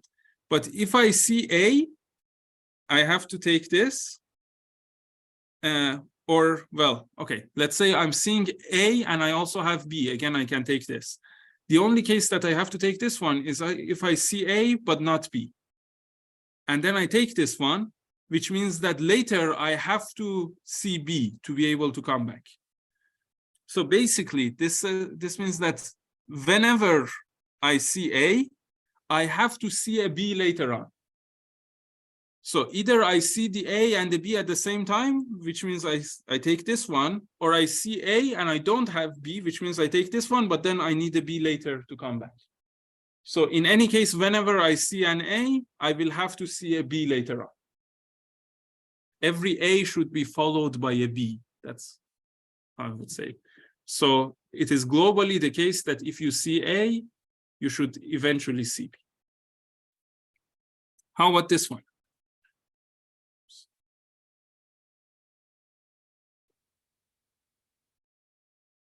Eventually, always not A. Okay, nice. Yes, eventually, always not A. So this is like Kobuki, right? So what's happening here? Let's see the intuition. I'm starting here, and I have a true transition to this place. So what this transition does is that it basically lets me ignore any finite prefix, right? Because I can take the finite prefix and I can just keep taking true, and I stay here. But at some point, I have to see not A. And as soon as I see not A and I go here, I should then keep seeing not A forever. And if I see A, I lose. I basically get rejected. So what this automaton is saying is that there should be a point in the future from which I always have not A. So eventually, always not A. Okay. And by the way, I have to give credit to HKUST Peter Caton. These examples are from his course. And yes, search for his course on YouTube. And it's also a great course and goes into much more detail about these things. So I have one question here. We are seeing that we can translate LTL formulas to non-deterministic Buki automata, and that's the main goal of this session. We will achieve this goal by the end of this session. But can I use deterministic Buki automata?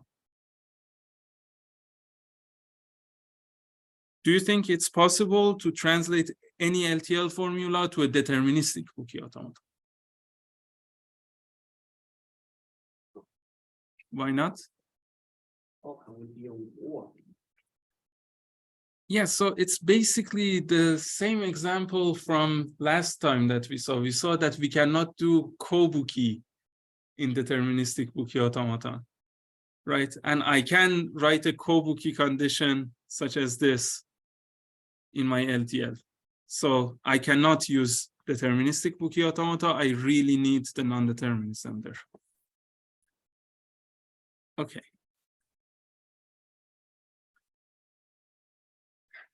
This is what we saw just before lunch. So let's look at it again. Let's say that I have a formula phi, and this is an LTL formula. My question is the semantics of phi an omega regular language? Or equivalently, is there a non-deterministic Buki automaton, let's call it the automaton of phi, such that the language of that automaton is the same as the set of traces that satisfy phi? Now, the thing that we were doing before lunch again was that we were trying to create such an automaton by some sort of structural induction. So the idea was that suppose I have an automaton for every sub-formula of my formula, can I somehow merge these automata or use them to somehow connect them together to create an automaton for my entire formula? And we saw that this is possible for some formulas. So for example, if my formula is true, I can just do this. I can just have this automaton that accepts everything. If my formula is an atomic proposition P, I just have to check that the first letter has P in it. And if I just check the first letter, and after that I accept. If my formula is phi1 or phi2, so my automaton should accept anything that is accepted either by the automaton of phi1 or the automaton of phi2. So I just have to take the union of the automata that I had for phi1 and phi2. And of course, if I have and here, I have to take the intersection. And I know how to do union and intersection. That's good. And negation is basically taking the complement of the automaton. And we've seen this also previously. We know about Buki's construction, which basically takes a non-deterministic Buki automaton and gives us another non-deterministic Buki automaton whose language is the complement. Okay, now let's talk about temporal operators. So let's say that my formula phi is of this form. It just says next phi prime. And let's say I already have an automaton for phi prime. How can I create an automaton for phi?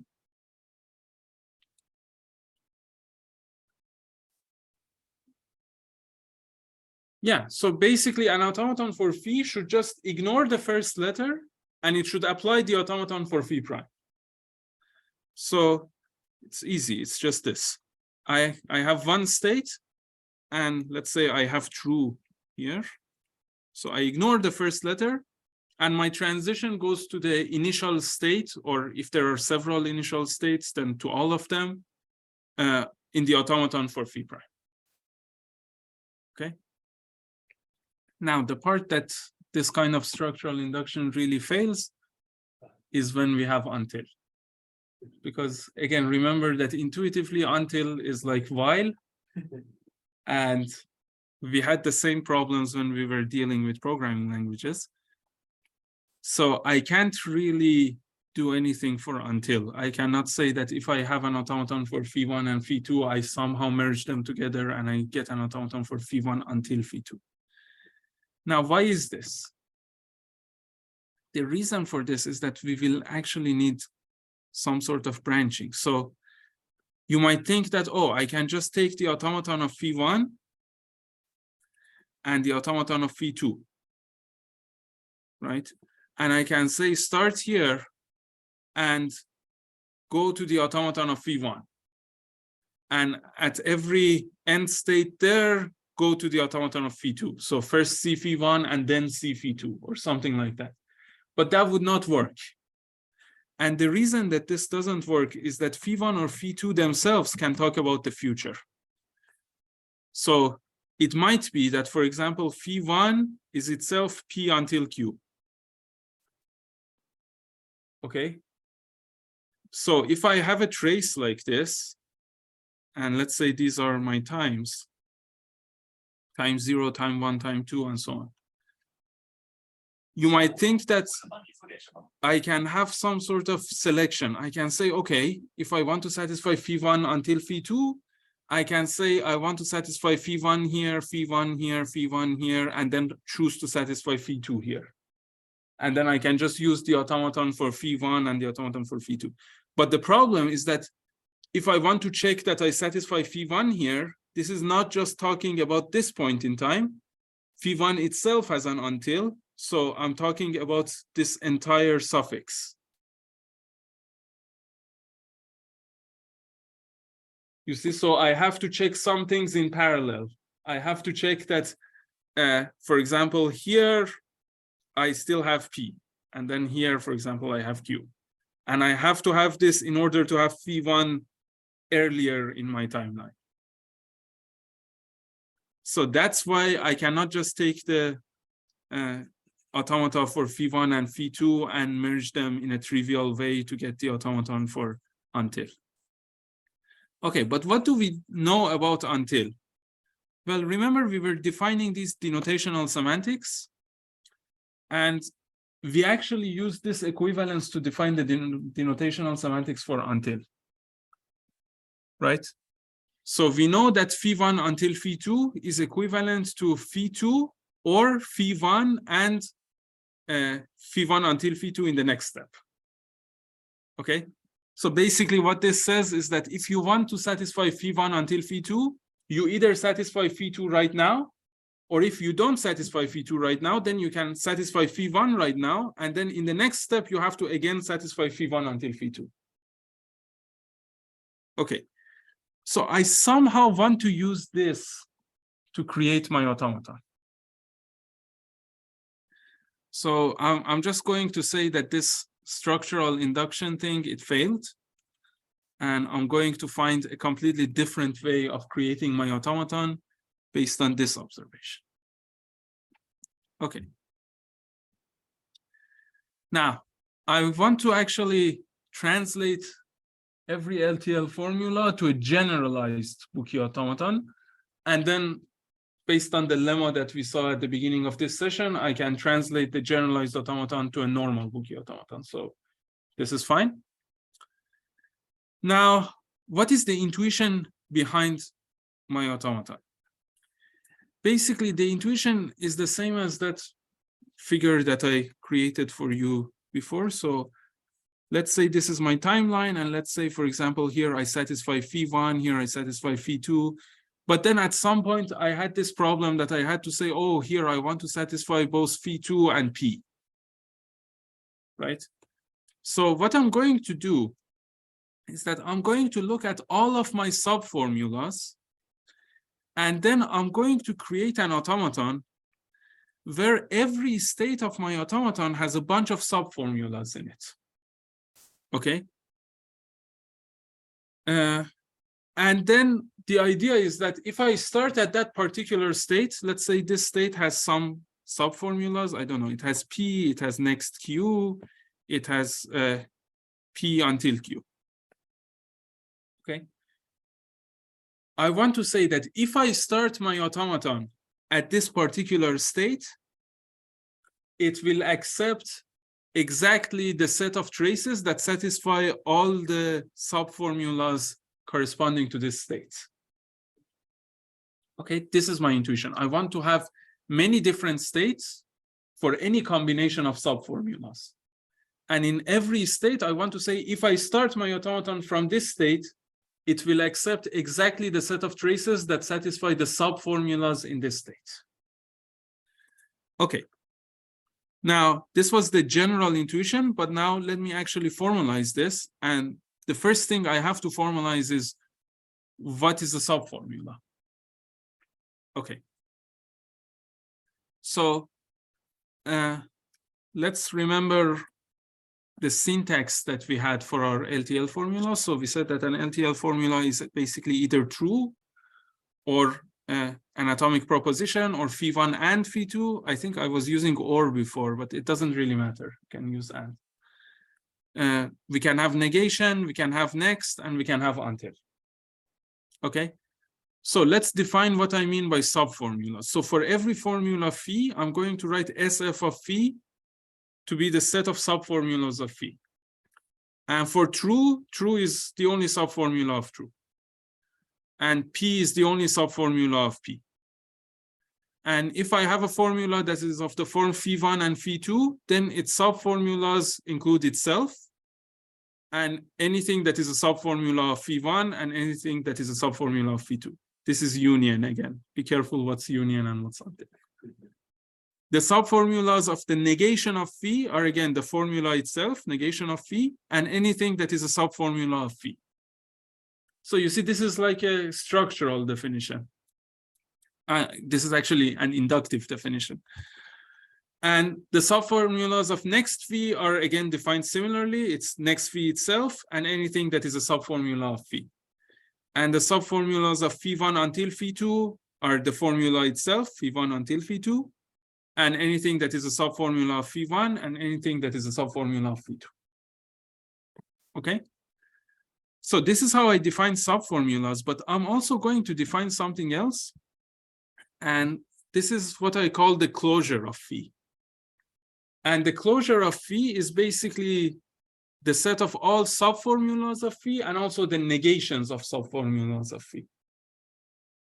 Okay, so whenever I talk about closure, I mean just take all the subformulas of this formula and also take the negation of every subformula.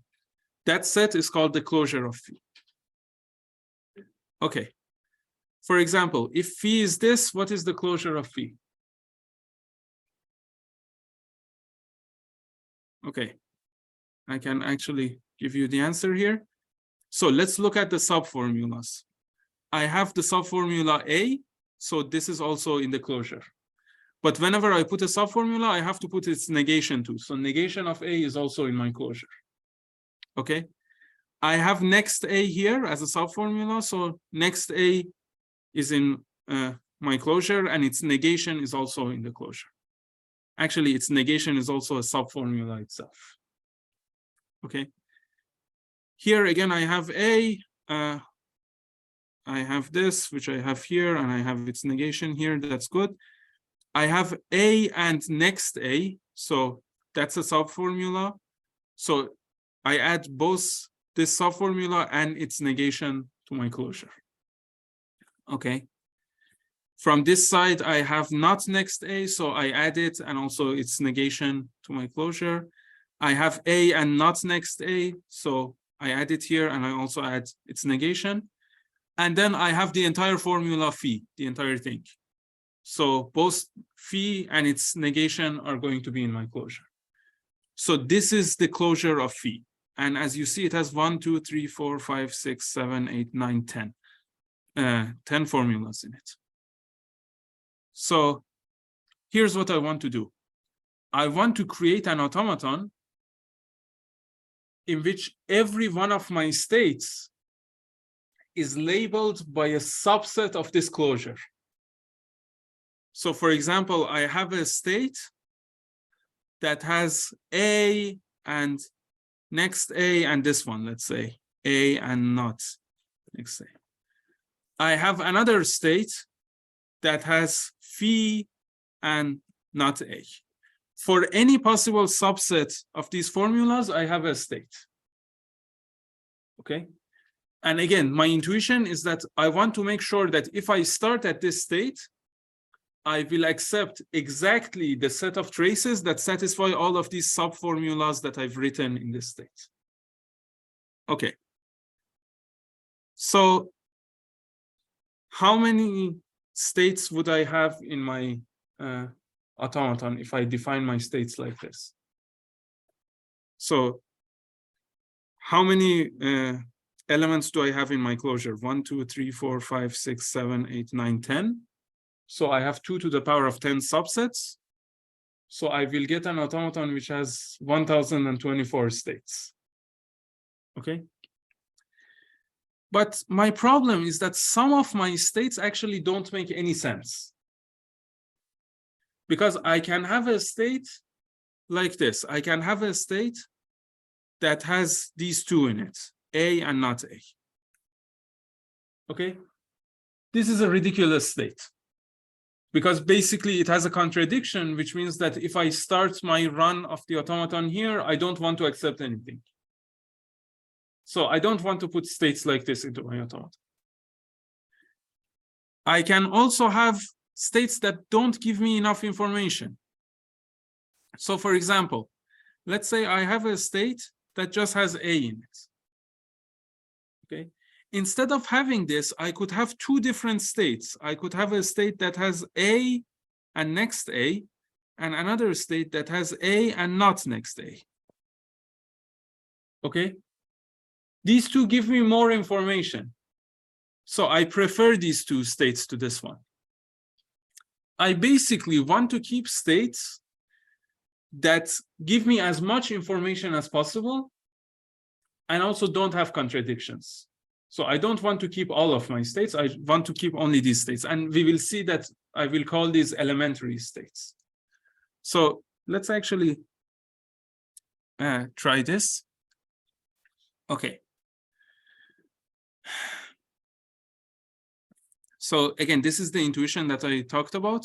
I was saying that suppose that my input word is W, and well, every WI is basically a subset of P because it's telling me which propositions held at time I. Okay.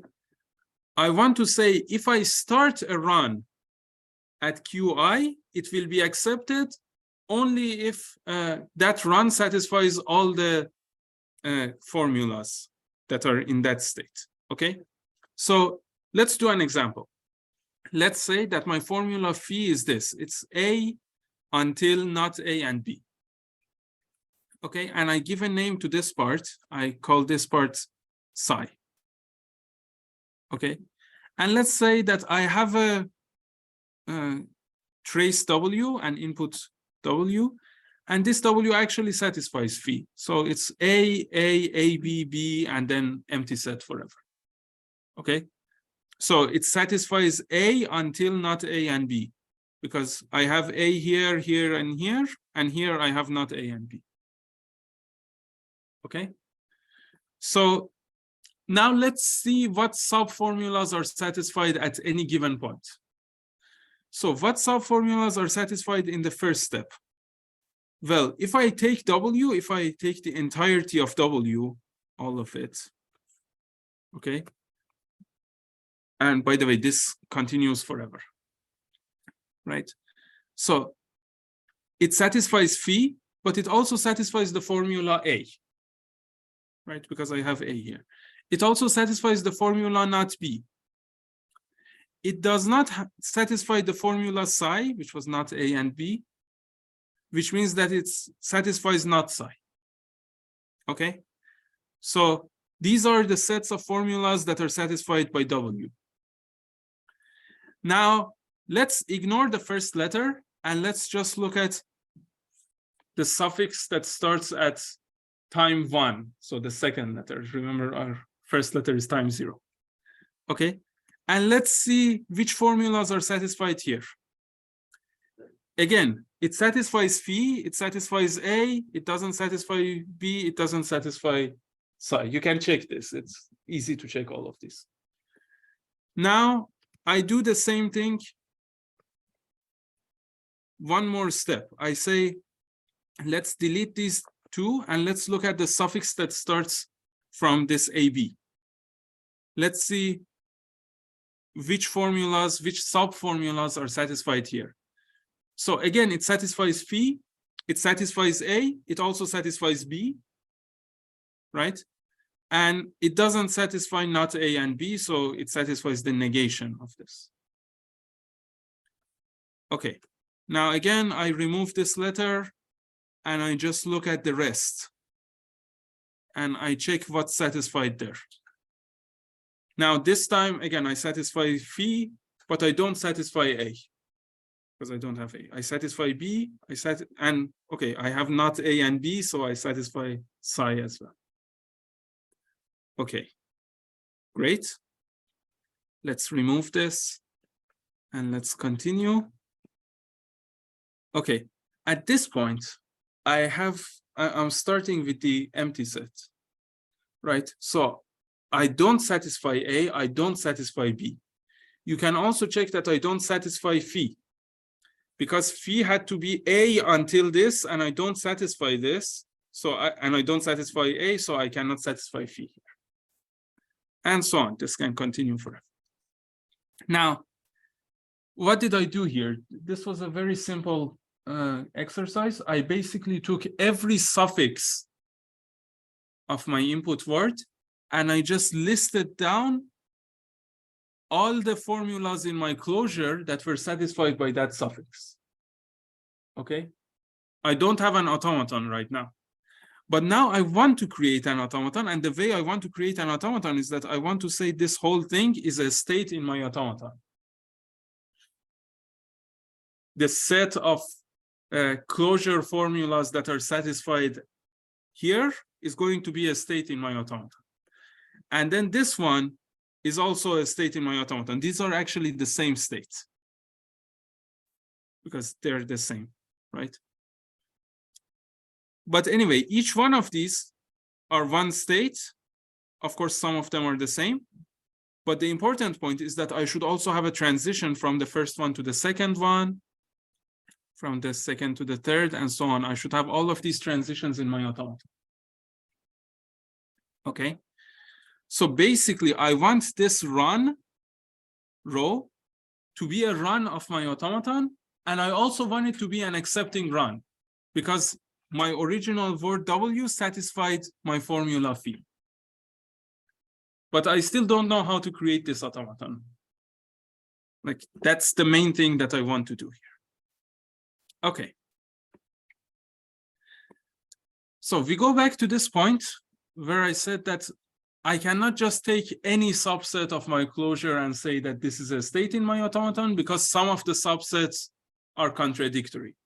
For example, I can have the subset false. Remember, false is the negation of true, right? Or I can have a subset that has both P and not P in it. These are contradictory. So I don't want to put a state for them, because if I put a state for them, at that state, I'm not accepting anything. And if I'm not accepting anything, it's better not to have that state. Okay. This is actually another example of a contradiction that I can have. If I have psi1 until psi2, but I have not psi1 and not psi2, what does this mean? This means that from this state, I want to accept all the runs that satisfy this, but don't satisfy either psi1 or psi2. But there is no such run. Because if it doesn't satisfy psi2, it has to satisfy psi1 right now. Otherwise, it cannot satisfy psi1 until psi2. So this is another type of contradiction that I don't want to have in my states. Okay. So I don't want to have contradictory states. And the other point, which is also something that I raised before, is that I don't want to have subsets that have too little information. So for example, suppose that my atomic propositions are A and B.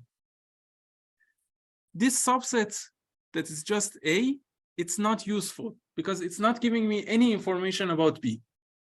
instead of having this subset, I can have two states that basically give me more information. I can have AB and A not B.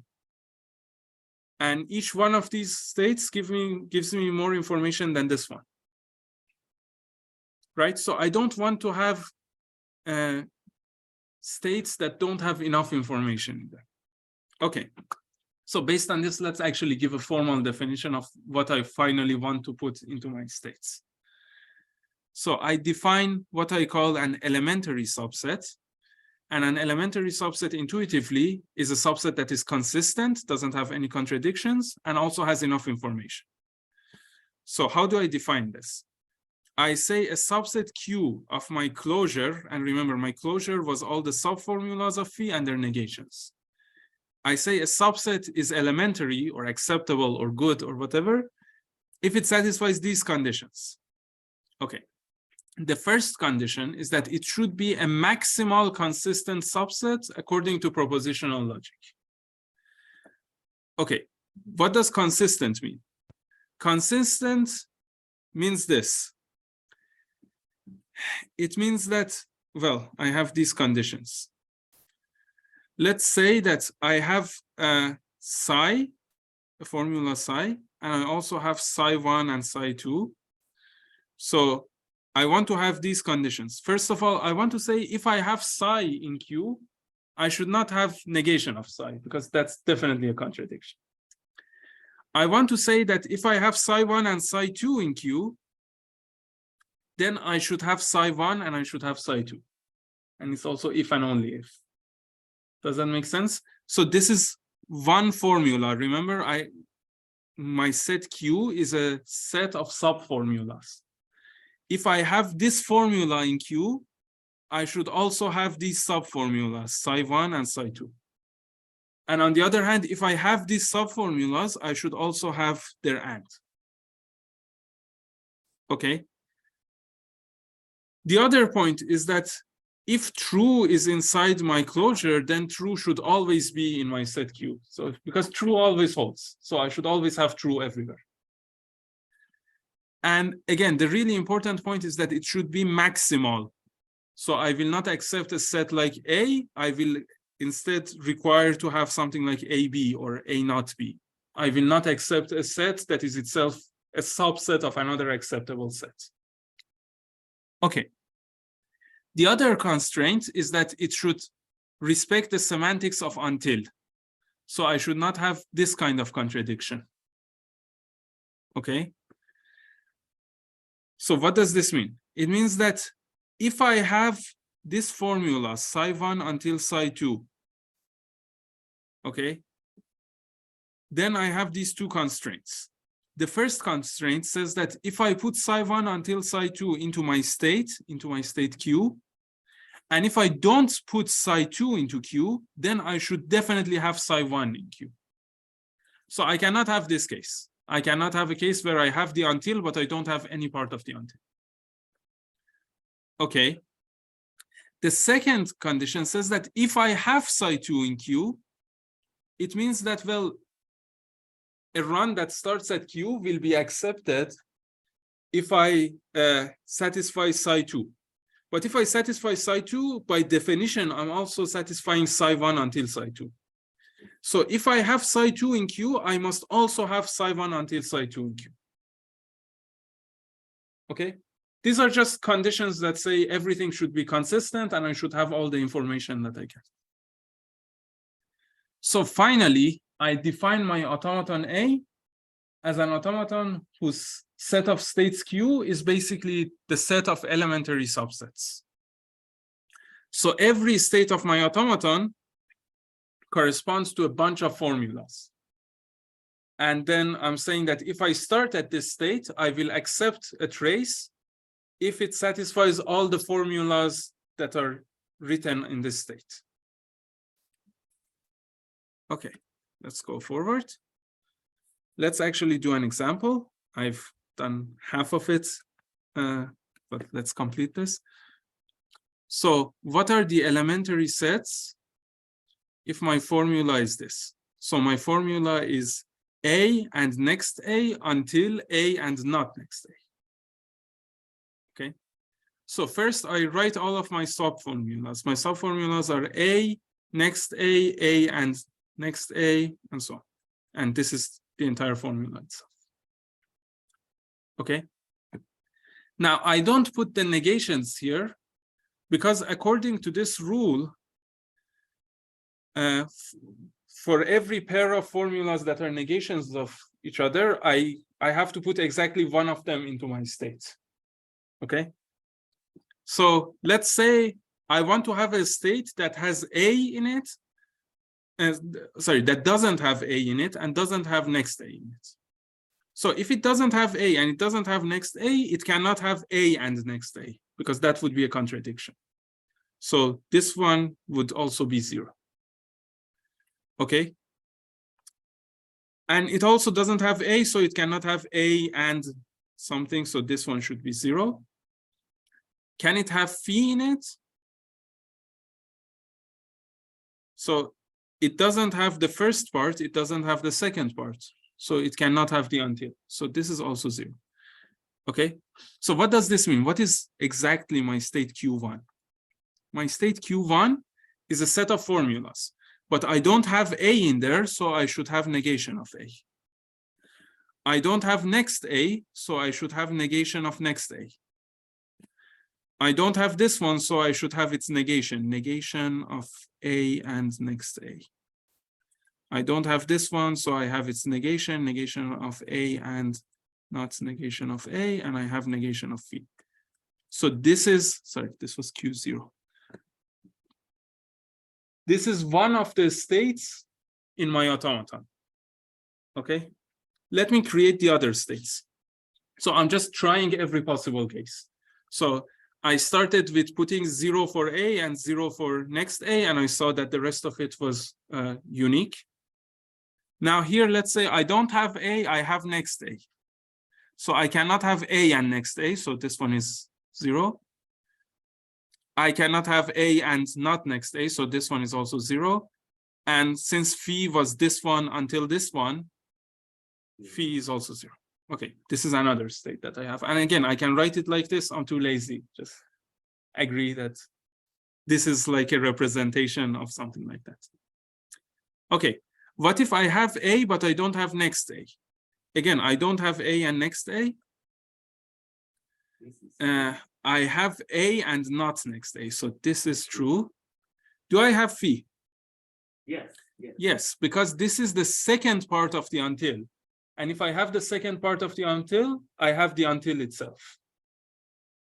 Okay. Now, let's say that I have A and I have next A. So I will have A and next A. Can I have A and not next A? No. 0. Okay. And, okay, can I have phi?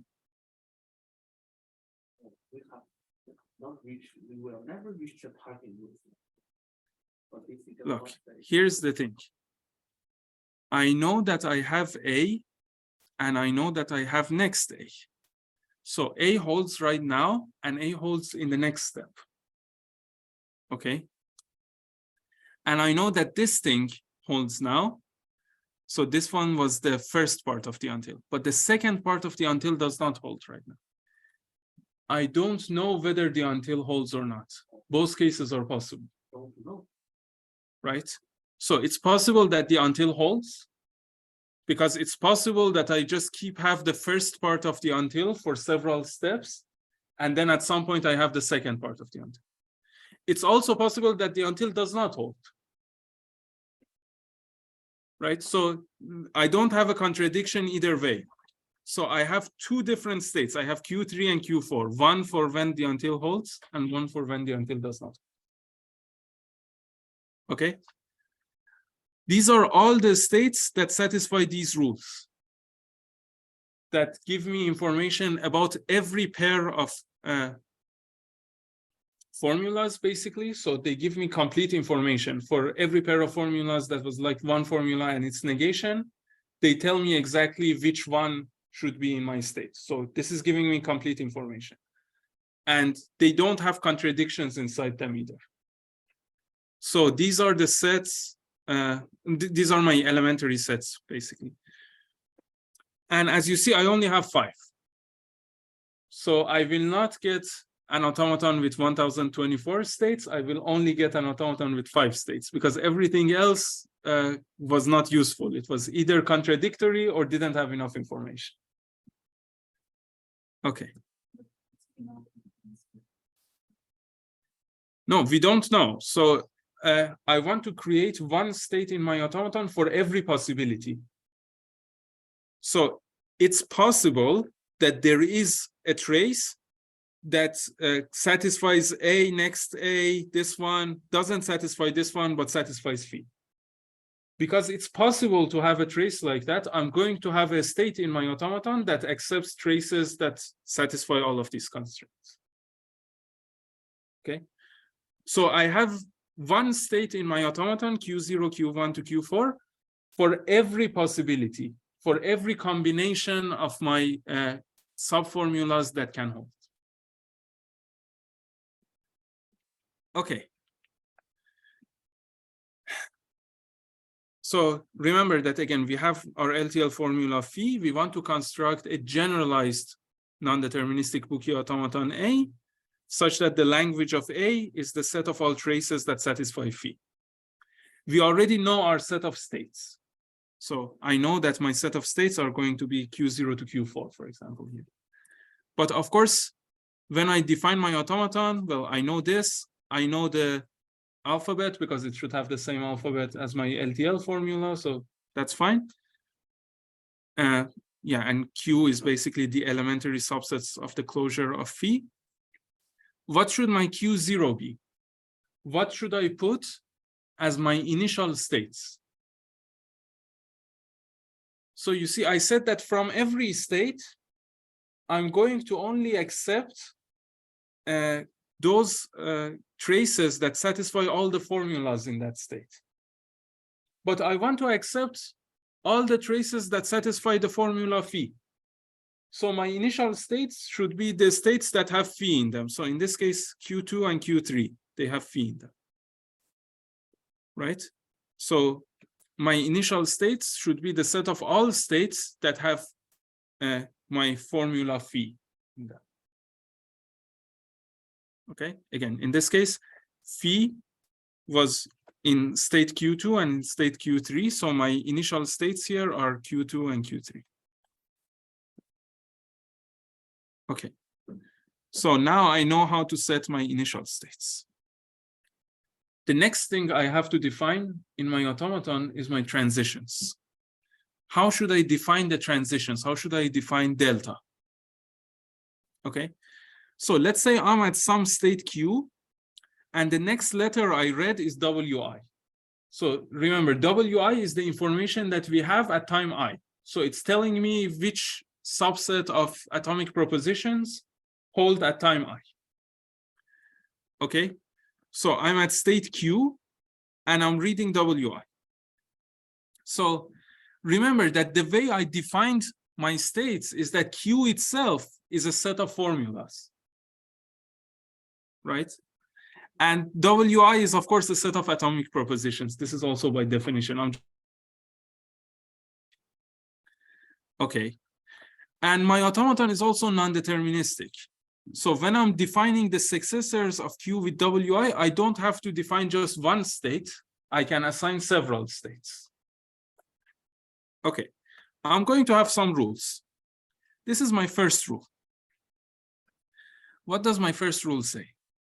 My first rule says that look at all the atomic propositions that hold in WI. Okay, but this set Q should also tell you which atomic propositions hold.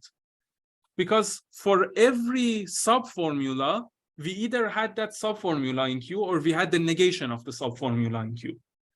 And this also holds for atomic propositions because atomic propositions are also subformula, right?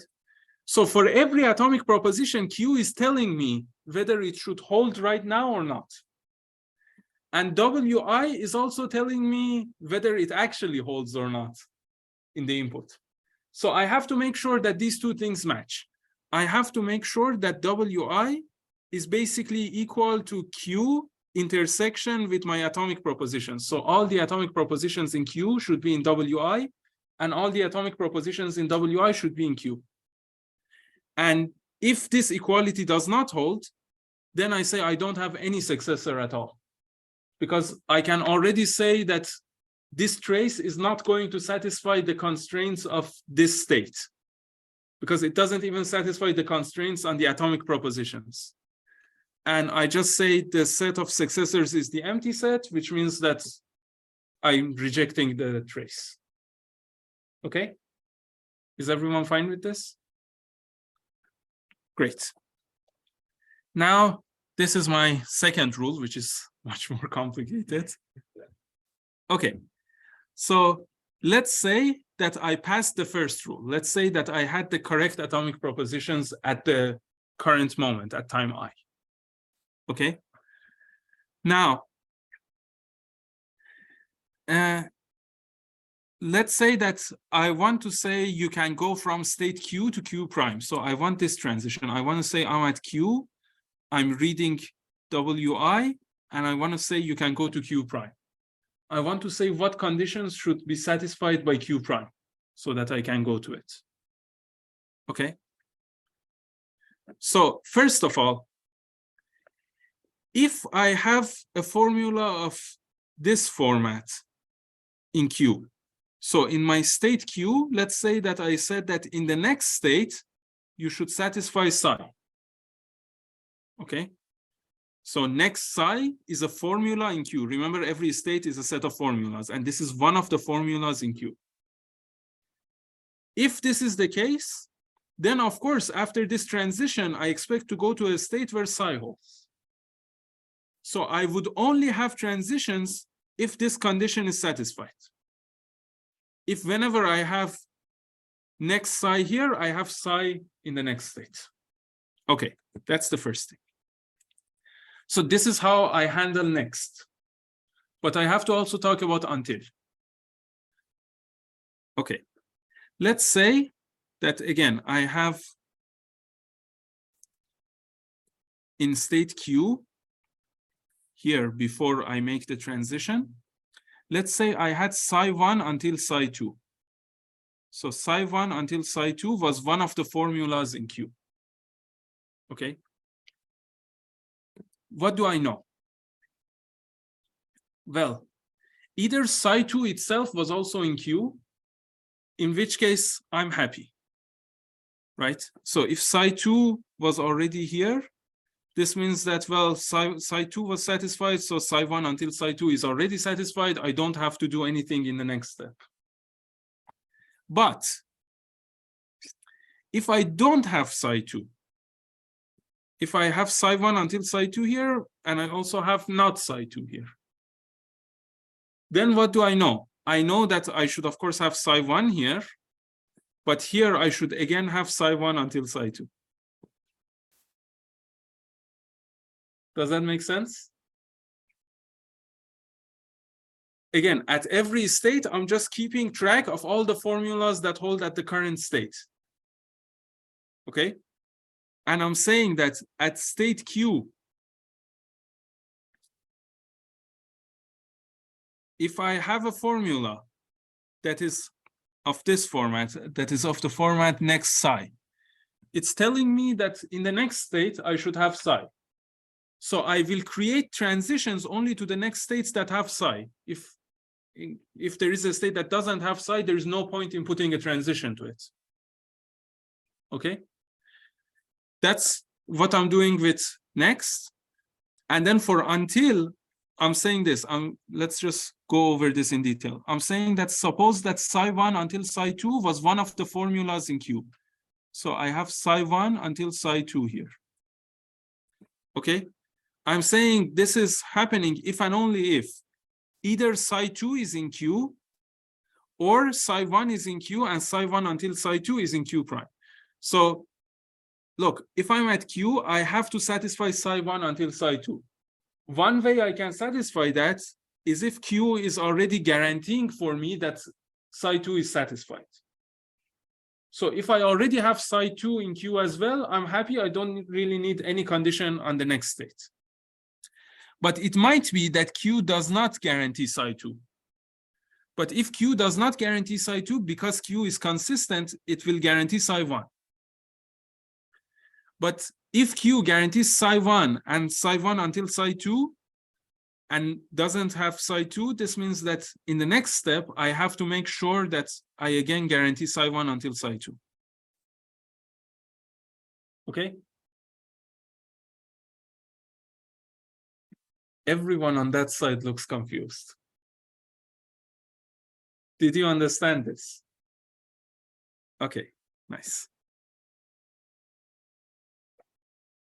Let's do our example then. Okay. What are our initial states here? We said our initial states are the states that have phi, so they are Q2 and Q3.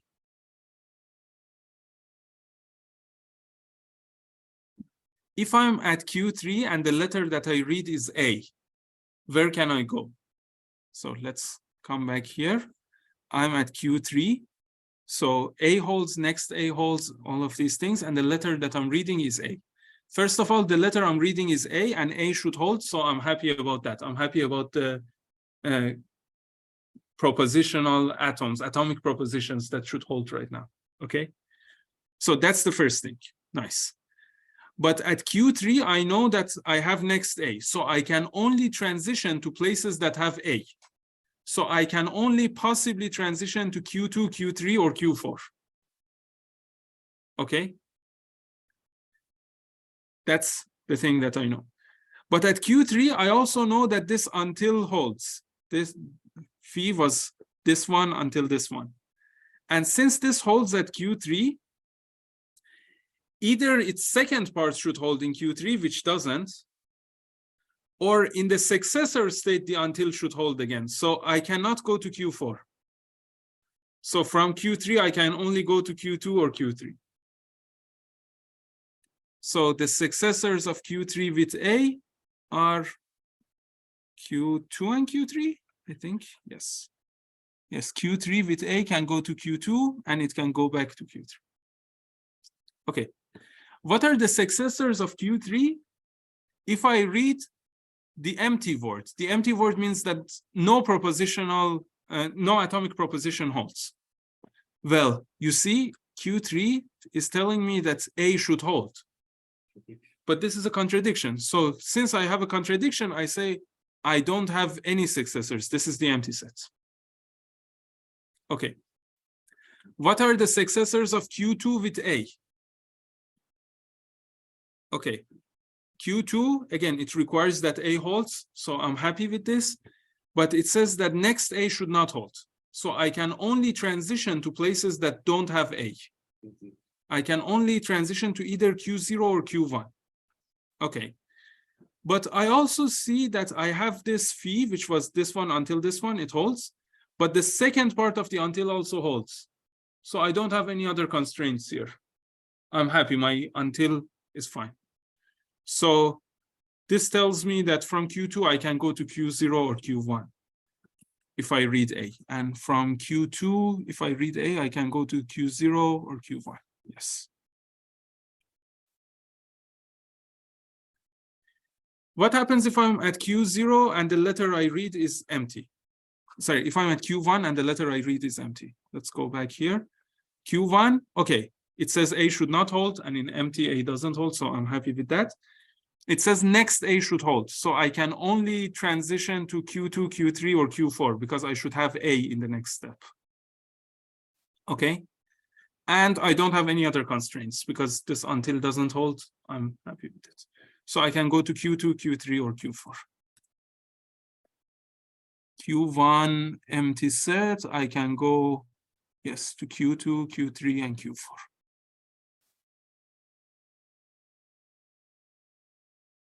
And you can do the same thing. So if I'm at Q1 and I read A, I can apparently not go anywhere, right? So if I'm at Q1 and I read A, this is a contradiction. I cannot go anywhere. So this is the empty set. Okay. So you see how I created my transitions. Now, the really good point about these transitions is that they already reject most of the bad stuff, right? So for example, I'm always checking the constraints for current atomic propositions. And if the atomic propositions are not correct in my input sequence, I just don't have a successor, which means that I get a finite run, and a finite run is always rejecting because it cannot see those bookie sets infinitely many times. It's a finite run, right? Okay, so already, even without having defined the accepting condition, I have enforced a lot of my conditions, okay? So, and this is actually my observation here. If my formula phi does not have until in it, then I can just say that I have one target set, and my target set is the entire set of states in my automaton. Because if I don't have until, every run that is infinite should be accepting, because all of my constraints are already encoded in my transitions, and every run that is finite is, of course, not accepting. Okay. But what can go wrong if I have until? Here's what can go wrong. I can have a state in my automaton that has both of these formulas, psi1 until psi2, and it also has psi1. And let's say it has a bunch of other formulas as well. And then from this state, I might transition to another state, which again has psi1 until psi2 and psi1. And again, some other different formulas. And from that, I can transition to another state that has a similar situation, and then I can transition back, and I can go into a cycle. So what do these transitions mean? So you see, when I have until, there are basically two cases. Either I have something like this, or I have something like this. I have psi1 and, oops, I don't know why I wrote it like that. I have psi1 until psi2, and I have psi2, and some other things. If I get to a state like this, it means that I have already satisfied my until, because I'm now committing to satisfying psi2. And if I satisfy psi2, of course, I've also satisfied psi1 until psi2. But whenever I'm in these states, I'm just making a promise. I'm saying that I cannot satisfy the until right now, but I will do it later, right? I'm saying, I know I have to satisfy psi1 until psi2. I cannot do it right now. I don't have psi2 right now. So right now I will satisfy psi1, and I promise that in the next step, I will satisfy psi1 until psi2. The problem is that I might just keep making these promises without ever actually satisfying psi2, right? I might have a cycle like this, where in this state, I'm saying, I promise sometime in the future, I will satisfy psi2. Here, I say the same thing again, and I just keep propagating my promise, and then I have a cycle in my promise. So I don't actually ever satisfy psi2.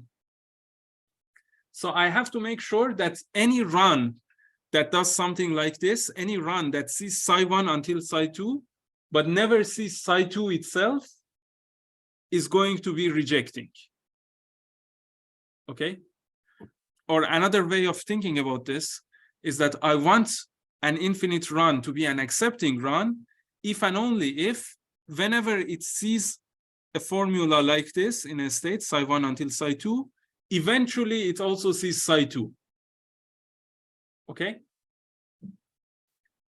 So I have to do this by defining my bookie target sets. So here's what I do. I say that for every subformula, or actually for every formula in my closure that is of the form psi1 until psi2, I'm going to define one of these bookie sets. And remember, I have a generalized bookie automaton, so I can have many different bookie sets. And this is how I define my bookie set. The bookie set corresponding to the formula psi1 until psi2 is the set of all states that either do not have psi1 until psi2 in them, or they have psi2 in them. Okay? What does this mean? what happens if I see this set infinitely many times? Okay. So it means that either I never made a promise to satisfy psi1 until psi2, so I never went to any state that had psi1 until psi2 in it, or I went to a state that had psi2. Because if I get to a state that has psi1 until psi2, what happens? I either remain in it, I keep having the same formula forever, or at some point I'm going to see psi2. That's because of the way that my transitions are created. Okay, so if I say that I have to see this set infinitely many times, okay, what happens? If I see psi1 until psi2, I will keep seeing psi1 until psi2, so I cannot see this part infinitely many times unless I see psi2. Does that make sense? Okay. So basically, by defining this target set and by saying that I have to visit this target set infinitely many times, I'm guaranteeing that whenever I get to a set that has psi1 until psi2 in one of my runs, this run would be accepting only if later on I get to a set that has psi2 in it. Okay, because otherwise I don't have psi2, and I also keep having psi1 until psi2, which means that I visit this set only finitely many times. Okay, now what do? I take my T1, which was the obvious set, the set of all states, and I say this is my first Bookey set, and then for each one of my formulas in the closure that have an until in them that are of this format, I also add the set corresponding to them. And these are all the target sets in my generalized Bookey automaton A. And that's it. That's the end of the construction. So now you can check that a run is actually accepting in this generalized non-deterministic Bookey automaton A if and only if it satisfies the original LTL formula phi. And again, all the conditions that were not about until are enforced by the transitions. So all the conditions of next and like atomic propositions and all of those things, they're enforced by the fact that if they're not satisfied, I cannot even make a transition. My set of successors becomes empty. And then the constraints for until are satisfied by my Bookey sets, are enforced by my Bookey sets. Okay, so let's go back to our example. So what are the target sets for this formula? Well, our first target set is the entirety of this automaton, which basically says that your run has to be infinite. And our second target set enforces this until. We only have one until. And remember, these are the set of all states that either do not have the until formula in them or have the second part of the until formula in them. So let's see which states have that. So the states that don't have the until in them are Q0, Q1, and Q4. The states that have the second part of the until in them are Q2. So my target set is going to be Q0, Q1, Q2, and Q4.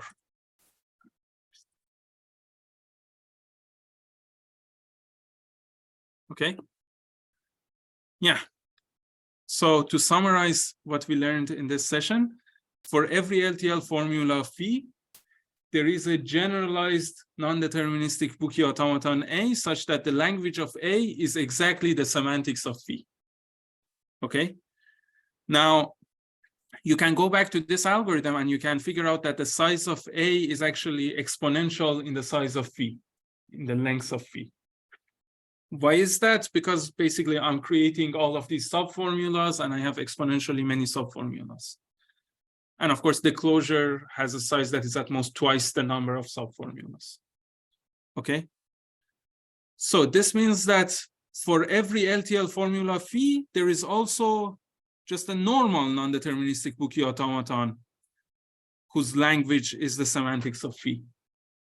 And this is because of the lemma that I proved at the beginning of this session. I showed you how you can translate a generalized Buki automaton to a normal Buki automaton. And again, that translation was actually done in polynomial time. So the size of B is also exponential in the length of the formula phi. Okay.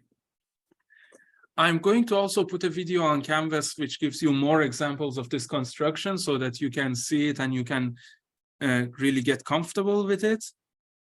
But let's just look at the big picture. I have a program and I'm writing the desired properties that I want this program to have. And I'm writing these desired properties in the language of LTL. So I'm writing an LTL formula which tells me my specification, tells me what properties I want all runs of my programs to have. Now, what I do is that I have the program on the one hand and the specification on the other hand. I translate both of them to non-deterministic Buki automata. I translate my program to a non-deterministic Buki automaton where every run of the non-deterministic Buki automaton basically models one run of my program. And then I translate the specification, which was the LTL formula, also to a non-deterministic Buki automaton. Now, I want to say that the set of runs of my program is a subset of all the possible runs that satisfy the specification. So I just have to say that the language of the first automaton is a subset of the language of the second automaton. And that's what we've seen in the previous sessions. We've seen that if I want to show that the language of A is a subset of the language of B, I take the complement of B, and I take its intersection with A, and then I check if it's empty or not. And I know how to do all of those steps.